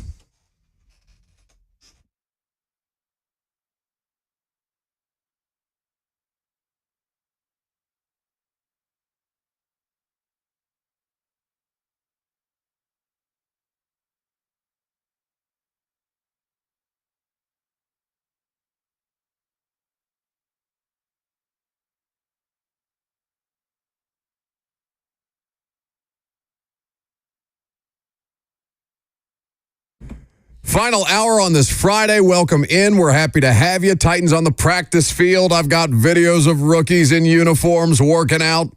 Get excited. I don't know that it's a live tweeted session today. It does not appear that that is the case, so you will see these things after practice concludes. But my colleagues at A to Z Sports are sending things to the group text to be posted later. So we are well underway with the first rookie minicamp practice. You'll hear from head coach Brian Callahan a lot throughout the course of this final hour, but you'll hear from him live at the very end of the show. We'll probably scrap polls in that situation, Jackson, and just hear from the head coach to end it. I would imagine that he would speak at some length, so maybe that'll even carry into Blaine and Mickey just a hair. You're also going to hear from Bill Callahan. Yes, he's real. I saw him. The offensive line coach, the offensive line Jesus, as Ron Slay refers to him, the person tasked with fixing the worst pass-blocking offensive line in football, and doing so with Lloyd Cushenberry, J.C. Latham, and a whole collection of new dudes who are coming in to compete.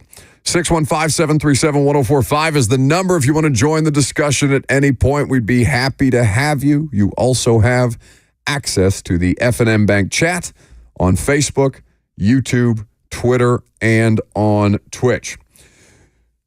So we spoke to Callahan, well, both of them, yesterday, but we spoke to the head coach yesterday, spoke to the quarterback, spoke to the assistant coaches, and in particular, I know that Jackson and Lucas, after I left, reacted to Brian Callahan's comments on Treylon Burks, which were effusive in praise. Like not even, not what he was doing with Slay, or at least what Slay was doing with Brian Callahan in the middle of that 3HL interview a little while ago. A little bit performative, the guttural yell. Yeah, that one.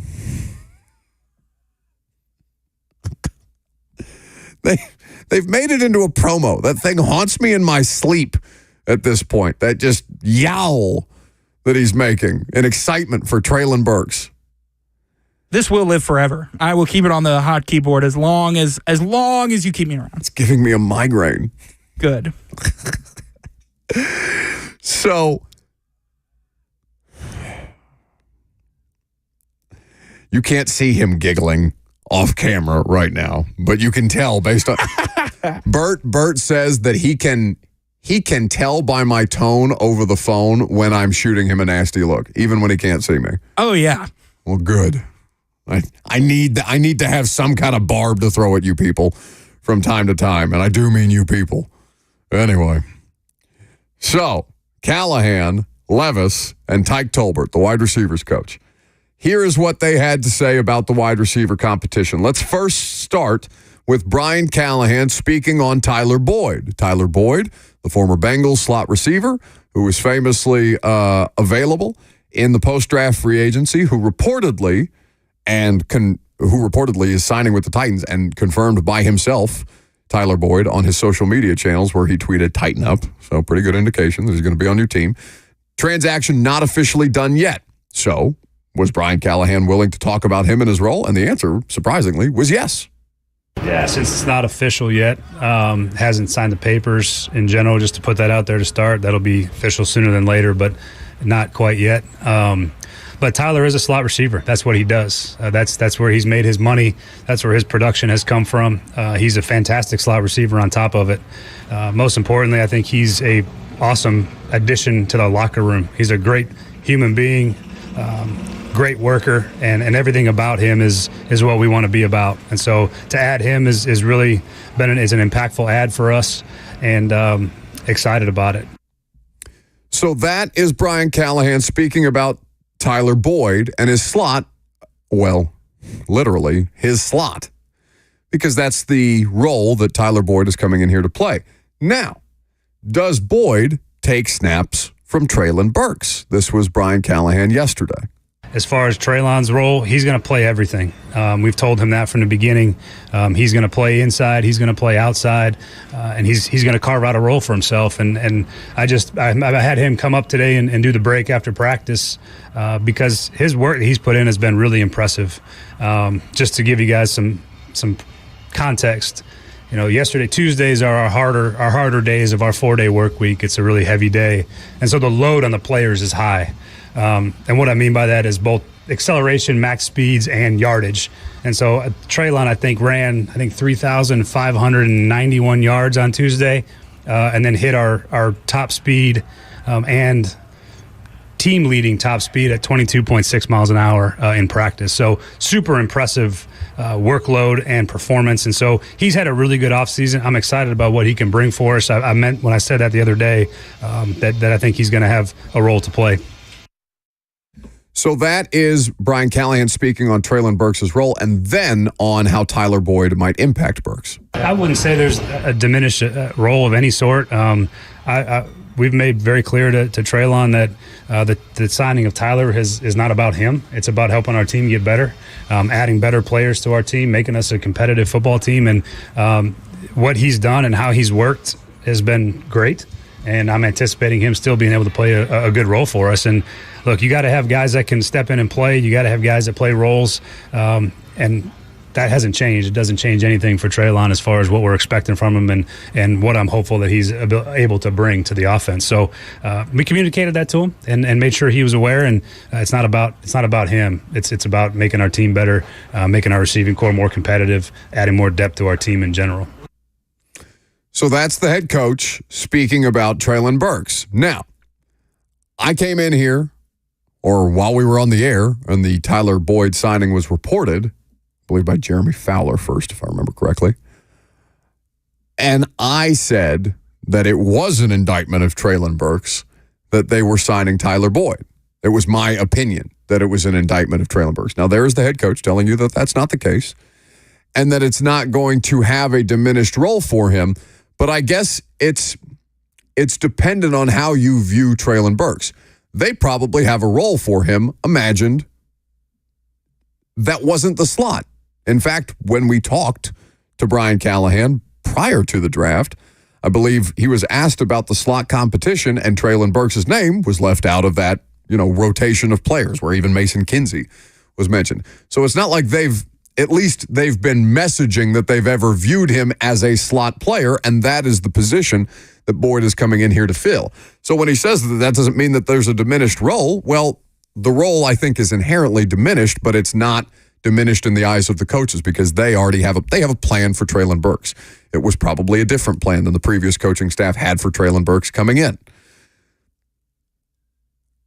The metrics on him, the GPS numbers, the speed, the miles per hour that they're tracking on those guys, and the way that Callahan explained the workload on Tuesdays and what makes that so impressive speaks to the level of conditioning. I know a lot of people were very quick to poke fun at Treylon Burks, who was arriving for the opening of the offseason program for voluntary work in early April, pointing out that he was wearing a sweater that looked a little bit less than flattering.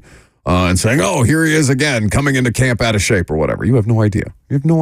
You're taking one image off a video and then extrapolating that out further based on preconceived notions, and that's fine because he's not done anything to prove you wrong about his viability as a wide receiver yet. But we'll see. I'm fascinated to find out more about the role that they have envisioned for Treylon Burks within this Brian Callahan offense. Bill Callahan, Senior Callahan, spoke with us yesterday about a great many things, about J.C. Latham, about the new offense. You'll hear from Bill Callahan and Will Levis on a couple of different things coming up next.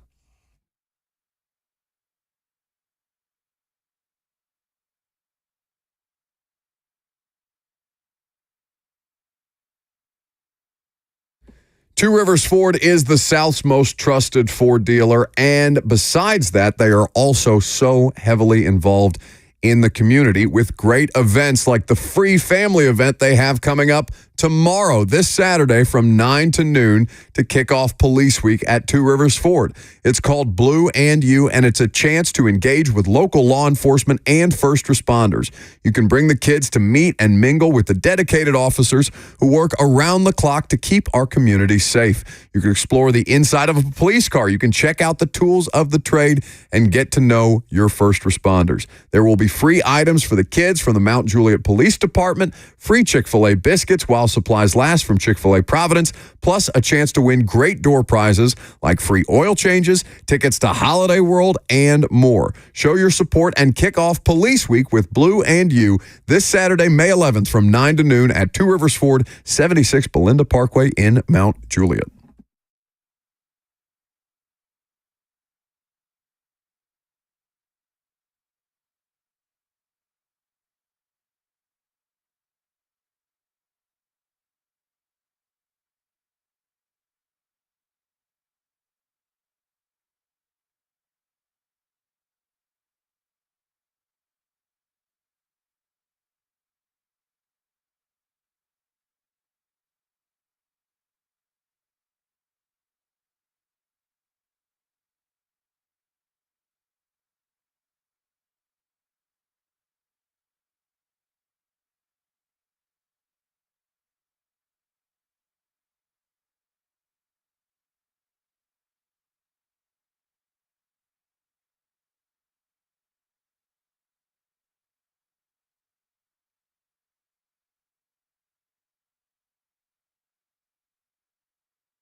Welcome back to the show. We are fueled by Hattie B's Hot Chicken. It's a great Friday to get some hot chicken for lunch, or if you're thinking about takeout for the family, you want to go to one of their Middle Tennessee locations. If you want a mobile order, they will bring Hattie B's to you. Just download the app.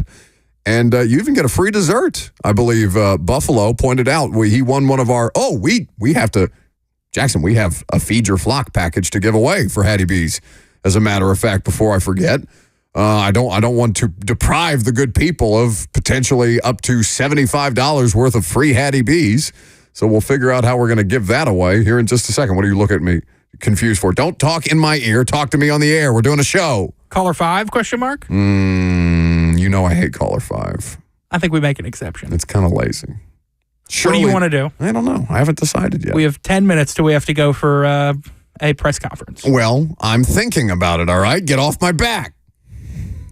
While I'm thinking about how I'm going to, potentially give you free Hattie B's, why don't we hear from Will Levis? He spoke yesterday on all the new upgrades that he has been surrounded with. And this is him speaking on the idea of Tyler Boyd, who's not yet here yet, and Calvin Ridley, who is already here. Yeah, no, I mean, they need to help me. I need to help them. And I think, especially with TV, I texted him. I was like, I can't wait to learn the offense from you. It's cool to be able to watch the tape and all these cut-ups and him balling out and making all these plays and, on the teach tape, running these routes exactly like how we're telling everyone else to. So that's going to be some great insight to hear from a guy who's been in the offense and knows what it's like when the bolts are flying. And then with Calvin already being able to throw with him, I can tell that, we're going to be able to develop a really special connection. And he's a special type of player that I really do have to lock in with and get some chemistry with. But, no, he's been great and looking forward to get TB here. So that is Will Levis. TB is Tyler Boyd, not Tom Brady, as I had to establish after the press conference. And learning the offense from Tyler Boyd is going to be essential for all of these players. Levis, Ridley, I'm sure he'll be able to show Hopkins some things. And it's not like, and Levis said yesterday something that I thought was interesting, which the verbiage of this offense as he learns it is similar to his first year at Kentucky. Jackson, what was Will Levis's first year at Kentucky? Can you look that up for me? 2021. So his best year. Yes. His best year as a pro, because 2022, his offensive line gets drafted away. His wide receiver help gets drafted away or, graduates. They had an appreciably worse roster in 2022. And then Will Levis was drafted after that season at Kentucky. So Will Levis is saying that his best season in college, the season that made him viable as potentially a first-round pick, he ended up going with the second pick in the second round, if memory serves, that he understood what they're trying to get him to run right away because he's already familiar with that language. And having run a pro-style system before, I don't want to say that it's been seamless because he talked yesterday about some footwork and the play action concepts that they're working through and, kind of giving Brian Callahan and Bo Hardigree, who's the quarterback's coach, and, of course, Nick Holtz, who's the offensive coordinator, giving the three of them some feedback about techniques and, all right, this works for me, this doesn't work for me. How can we get as comfortable as humanly possible running as much stuff as we can within the scope of this new offense? It's pretty exciting to hear, if you're a Titans fan, that this offense most resembles the most successful offense that Will Levis has played in and succeeded in. That's Liam Cohen, who was he's back at Kentucky now, I believe, but went to the Rams for a little while. I believe came to Kentucky from the Rams. He's had several different NFL stints and now several stints back in college. But Liam Cohen, who had great success with Will Levis. The biggest reason why Will Levis was not successful in 2022, he wasn't healthy, and his offensive line went to hell. So Liam Cohen is the OC for the Bucks. So he went to the Rams. So he's with Will Levis in 21, Rams 22, back to Kentucky in 23. That's right, he was at Kentucky last Bucks, year. OC going for 24. So he's had several stints back and forth now. And, because he runs a pro-style system and stuff that they can apply to the players at the next level. So good to hear that from Will Levis on top of, working with Boyd and Ridley. Because that was the question. Hey, I believe Treylon asked the question. By the way, TD, Teron Davenport of ESPN going to be on the 615 Sessions podcast. We're going to do that probably about 3 o'clock today. After practice, after rookie minicamp, and after the press conferences conclude. So you can check that out on A to Z Sports. But he was asked the question by Teron, they've done so much around you to help elevate you. How are you approaching this to further elevate your teammates? That was kind of the gear that you were stuck in a bit with Tannehill, no? Tannehill, and I've used this Daniel Jeremiah phraseology before. Daniel Jeremiah on his podcast, the lead draft analyst for the NFL Network, podcast called Move the Sticks.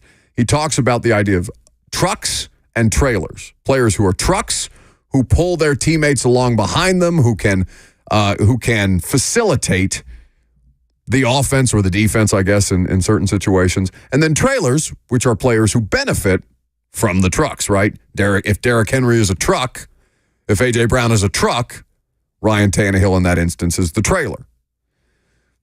Would be nice to have a quarterback who can carry the load here, who would further elevate his teammates beyond just the collection of parts, getting the best. And listen, Tannehill excelled at a very high level when they got it right around him, but you would like to see somebody also thrive beyond the situation that they're in.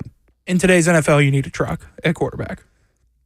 Well, that's an interesting, you definitively.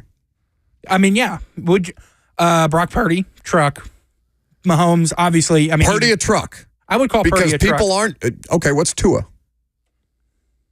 Right? It gets complicated. He might be a pickup truck. Well, that's still a truck. But it's not really, like, I think we're talking semi-trucks. I think Mahomes would be a semi-truck. Purdy is probably like a Raptor.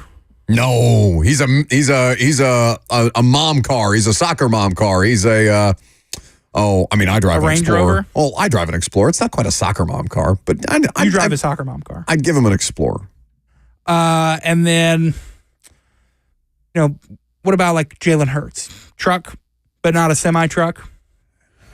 All right, well, now we're getting too in the weeds on this. We're doing too much car stuff. No, the game is truck or trailer, okay? You don't get to, you're either a semi or you're not. So in this instance, I think that somebody said Brock Purdy's a Honda Odyssey. He's a truck.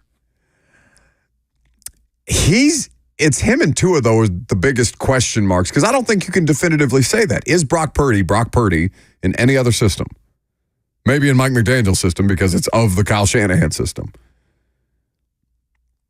Kevin O'Connell might be able to do something with Brock Purdy, right? These are all offshoots of the same, brand of football that they're trying to run, McVay, Shanahan, and kind of what they've spawned around the NFL, as evidenced by what's about to be here in 2024, or what's already here, what they're building towards in 2024. I'm going to say Jalen Hurts is an interesting one, though, because I trust Jalen Hurts to pull his team across the finish line, to find a way to win at the end beyond just his physical gifts, more than I would Tua or Purdy. In fact, I don't know that Purdy's been exposed a bit because he's ruthlessly efficient, and that matters, right? Tom Brady, not the best quarterback of his era. I'm sure many people would have, in his first Super Bowl, Tom Brady was a trailer. It takes some time, so that's not to say that Brock Purdy can't be, or Jalen Hurts can't be, but I almost feel like I trust Jalen Hurts more than like Tua or Purdy, who I think we're kind of talking about in the same mix. Matt Stafford, truck or trailer? Because Stafford couldn't get it done in Detroit. They put him in a much better situation. Is McVay the truck in this situation? It's an interesting kind of... That Rams team was so good around him. So good, right? So good. It's a difficult thing to kind of work through, because there's no question that Matt Stafford is a high level, a very talented quarterback. I think he's a truck. Think he's a truck. Even though he didn't win MVP in the Super Bowl. So we'll find out what Levis is. We'll find out who won the MVP in that Super Bowl. Donald? Cooper Kupp. Oh, that's right. I kind of think Aaron Donald should. He had the play that won it. Kupp went crazy, though. When Odell tore his ACL, he scored the winning touchdown. It was a fun Super Bowl. Such a fun Super Bowl. The most fun Super Bowl in the last 3 years. Oh, In the last 3? Eagles, I think I don't know. That's not in the last 3. That's been more than 3. I think the Eagles Super Bowl was like 2016 or 17. It's been a long time. Eagles Chiefs was 2 years ago. Oh, you're talking about the different Eagles team. That was a fun one. No, I'm talking about the Eagles team that won it. Well, this past year was really fun with the overtime game. 3 great Super Bowls in a row. Coming up next, you're going to hear from the head coach, Brian Callahan, on a couple of different items after rookie minicamp concludes. You'll also hear a little bit from Bill Callahan yesterday, who spoke with assembled media. I'm Buck Rising. It's 104.5 The Zone.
Well, wait, is it the last segment? This is a verbal medium, Jackson. Don't nod your head at me. This is the last segment. You took your last break a little early so we can get some more of Brian Callahan's press conference coming up at 12:40. I'm a little disoriented by all of it. That's fine. So it's the last segment. That's why we're hearing Boogie Shoes. I'm a little triggered. I don't know what to do with myself. At some point, the head coach of the Titans is going to be up at the podium. We're skipping the polls. We'll carry the press conference live. Polls would have been brought to you by Two Rivers Ford, the South's most trusted Ford dealer. And you were so ready to dunk on me for playing Boogie Shoes early. I could see it in your eyes. You haven't really given me reason to rip you yet. Though it's a long time. Lucas has gone for a long time. Yeah, it's only day one. It would seem that you've enjoyed your time on the radio show to date. You're going to understand why Lucas hates me by the end of this week and a half, that it's just you and me. I have no one else to focus my attention on other than Joseph, who's behind glare and off microphone and can't talk to me when your microphone is on. So there's all kinds of things going on back there. Lucas coming back and us not speaking to each other is going to be a welcome surprise for him. He's just going to turn and look at you and say, "See?" Yeah. So Lucas in Italy until basically the end of May. So it's just Jackson and I for the foreseeable future, and hopefully Bert can not bog down the proceedings. And I was worried he was going to get naked. Do you know how often he's naked on primetime? You know how horrible that is? No, don't do this. What HR. What do you mean don't do this? It's not a zone HR thing. It's an A to Z HR thing. I cannot tell you. It's disorienting for me. All right, because I've spent a lot of time in my life, Jackson, in NFL locker rooms. So the male anatomy is not something that I'm like bothered by or scared by. Okay, like it's just a part of my work environment. But Bert, being as naked as he is constantly during the primetime show while I'm trying to do the primetime show in a screen that nobody can see but me is the worst. It is the worst. It's the only reason that I think that I'm able to like hold anything together on a regular basis, just because I have to concentrate to keep from seeing bright orange, pink Bert. It's way too much flesh. Let's talk football. I'm waiting for the coach. This is what I'm talking football. I'm talking about football shows. What happened? Male nudity make you nervous? See, I told you you're going to hate me by the end of this. We're not even going to make it through day one. You're just going to be talking to yourself for the next 5 days. I can do it, bud. That's why I got a radio show. I could sit here and talk to myself for 3 hours all day. But we'll keep it a little lighter than that. So, Brian Callahan will meet with the media here in just a second. Let's hear from his dad. Many of you have wanted to hear from his dad. Many of you have not believed that his dad is on the staff, that offensive line Jesus. Bill Callahan is here to save you from all the ills, all the wrongs, all the harms that have been wrought against you. Bill Callahan asked yesterday about first-round pick J.C. Latham, who is practicing for the first time today as a Titan, and switching him from right tackle to left. Yeah, I think, number one, his athleticism. And then, of course, all the measurable traits that he has. And then you add in size, power, strength. And it adds up, to making that move. Very similar in my experience at Dallas when I had Tyron Smith when I came into the Cowboys. He was a right tackle in college. He was a right tackle his rookie year. And we flipped him over. And I think that worked out pretty well. And then Jedrick Wills, when he was drafted out of Alabama for the Browns, was a right tackle in college. We flipped him. And another guy in my past was Barry Sims from the Raiders. He was a tackle out of Utah, who we found in the World League at that time, which no longer exists. But he ended up making that switch to left tackle as well. So I think if you have the athleticism, you have strength, I think, and you have the muscle memory to change some skill sets, I think it's doable. Do you have any doubts about his ability to do it? I don't. That is Bill Callahan, the new Titans offensive line coach, speaking with the assembled media. So on flipping J.C. Latham from right to left, so he talks about Jed, right? Jedrick Wills, not Willis. Wills. Jedrick Wills, who they flipped from a right tackle to a left tackle. Now, he's not the best left tackle in football. Far from it. He's serviceable as a former first-round pick, and you take serviceable, right? At this point, you just take anything that looks like baseline competency. So for Latham, Callahan expressing, the utmost confidence. Do you have any doubt that he can do it? And it's not like he would say that he has doubts, I think, openly, but pretty quick to shut that down. No, I got no doubts. You see teams doing this with athletes all over the place at various positions, right? And particularly the offensive line. We talked about Graham Barton, who played at Duke, local product here out of Middle Tennessee, goes to Duke as a left tackle, can play all 5 positions on the offensive line. Tampa Bay is going to start him at center to start his career. Latham is a good enough athlete that they feel like they can flip him pretty routinely. And so what does that mean about the right tackle spot? Because, of course, that has an incumbent, but not one that you feel great about in Nicholas Petit-Frere. So this is Bill Callahan speaking about his plan at the right tackle spot. Well, they're all here. They're all working hard. I think, to begin with in spring, when you're coming into a new system, new coaches, I'm just evaluating, assessing, trying to help these guys learn a whole new, different toolbox than they're accustomed to. I think they're exceptional hard workers. That's great. That's a good start for us. But then how it plays out, I think we'll wait. I'll try to be a little bit more reserved on my judgment until we get into training camp and we get a chance to see them in the preseason when the live bullets start flying. But right now, it's all positive. The guys are working hard. They're learning some new sets, different angles, different strikes, things of that nature, that can help their game. That is Bill Callahan. So if you were listening in the 11 o'clock hour, you heard Coach Dave McGinnis talk about a sled. Bill Callahan has literally invented machines designed to simulate offensive line play and for offensive linemen to use as they rep and improve their craft. Jackson, they have the videos aren't out there. They probably won't be for the next couple of minutes. But I'm looking at because A to Z is obviously taking video that's going to be posted whenever video is allowed to be posted. The fact that video hasn't been posted yet, Jackson, makes me think that practice is still going on.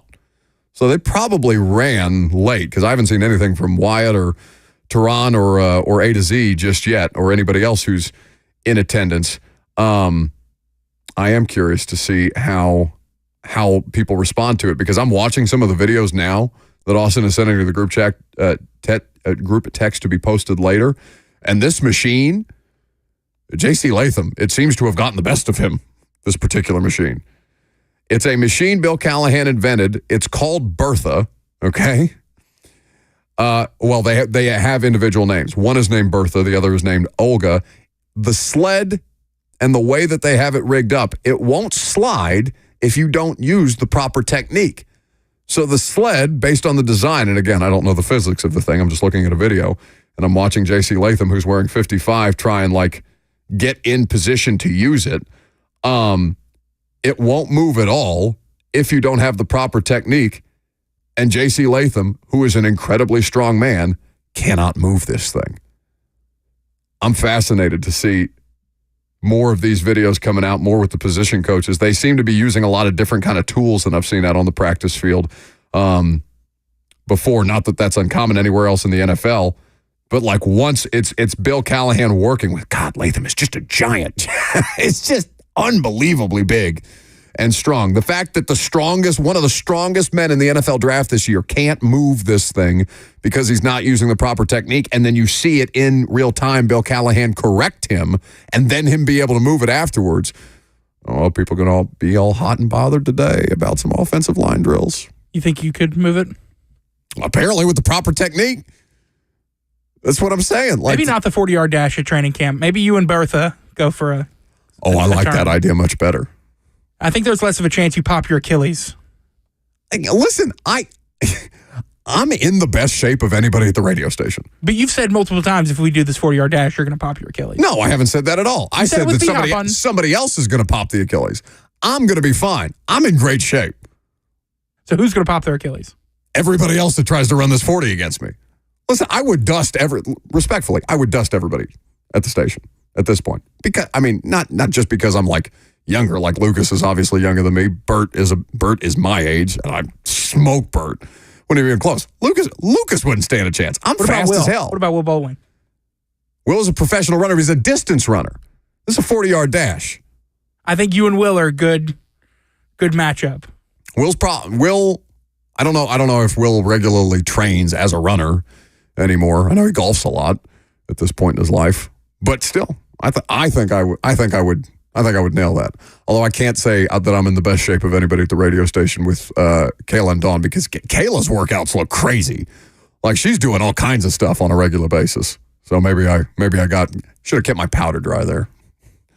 Have you ever tried Pilates? No, have you? Yes, it's horrifying. It's horrifying. I don't know how these women do it, or people that do Pilates on a regular basis do it. It is just they put you in a literal torture chamber with this contraption. It looks like something that Bill Callahan invented. Anyway, we don't have to get bogged down there. 615-737-1045 is the number. Just kind of looking, I'll keep a lid on the rest of the practice footage until such time as they're able to release it. And again, because no footage is being released, I assume that practice is not taking place, or practice is not concluded yet, which means, Jackson, we should probably just do the polls.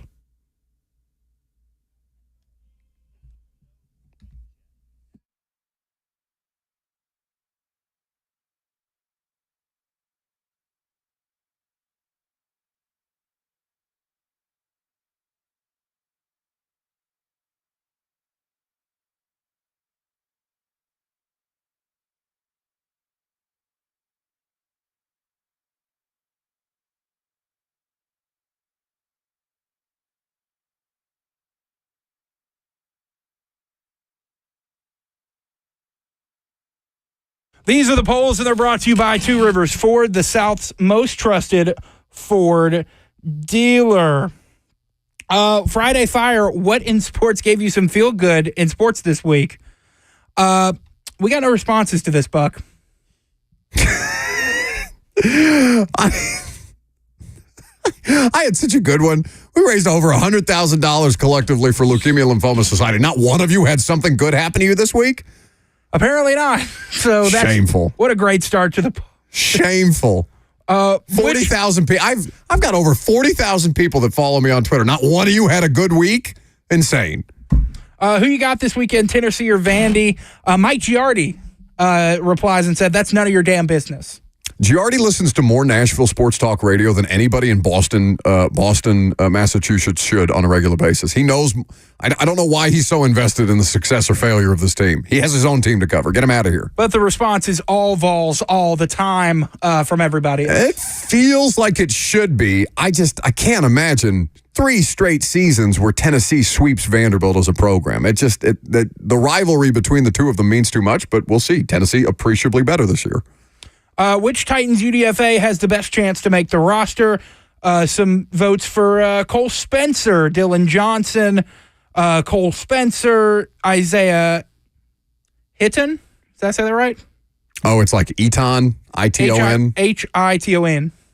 Yeah, I'll get a pronunciation guide when I get to practice after this. David Martin Robinson. Lots of different guesses from the UDFA of the Titans. All over the place. So Cole Spencer is the Texas Tech guard. He's probably going to work both at guard and center. Be curious to see how versatile he is. He's one of the ones that I'm kind of keeping an eye on. The rookie kicker probably makes the practice squad. At any case, just because you need something. God forbid anything happens to Nick Folk, but he is getting up there in age. I think he'll be 39 by the time that this season is over. Nick Folk back on a 1-year deal. I'd probably go Cole Spencer. No Vols fans are going to be rooting for both Gabe Judy Lally and Jabari Small. Running back room pretty crowded already. We know that the tight ends have the best chance by percentage chance to make it just because they're pretty light on the bodies there. I'll go Cole Spencer if you made me pick one out of 16. What is your ideal role for Treylon Burks in this new Titans offense? Jacob, with lofty expectations, says a breakout year, surpasses DeAndre Hopkins as wide receiver 2, goes for 1,500 yards and 8 touchdowns. Surpasses DeAndre Hopkins. Now, we had Nate Washington on the show probably about a month ago. Nate said he expected DeAndre Hopkins to have a better season than even last year because of the presence of Calvin Ridley and Treylon Burks in some form or fashion, now Tyler Boyd. But Treylon Burks surpassing DeAndre Hopkins statistically in anything?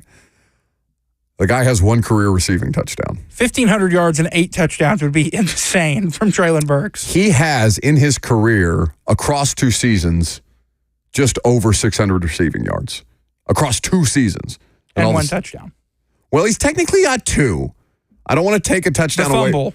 It's a fumble. It's a Derrick Henry strip fumble, forced fumble that Burks recovered in the end zone for a touchdown.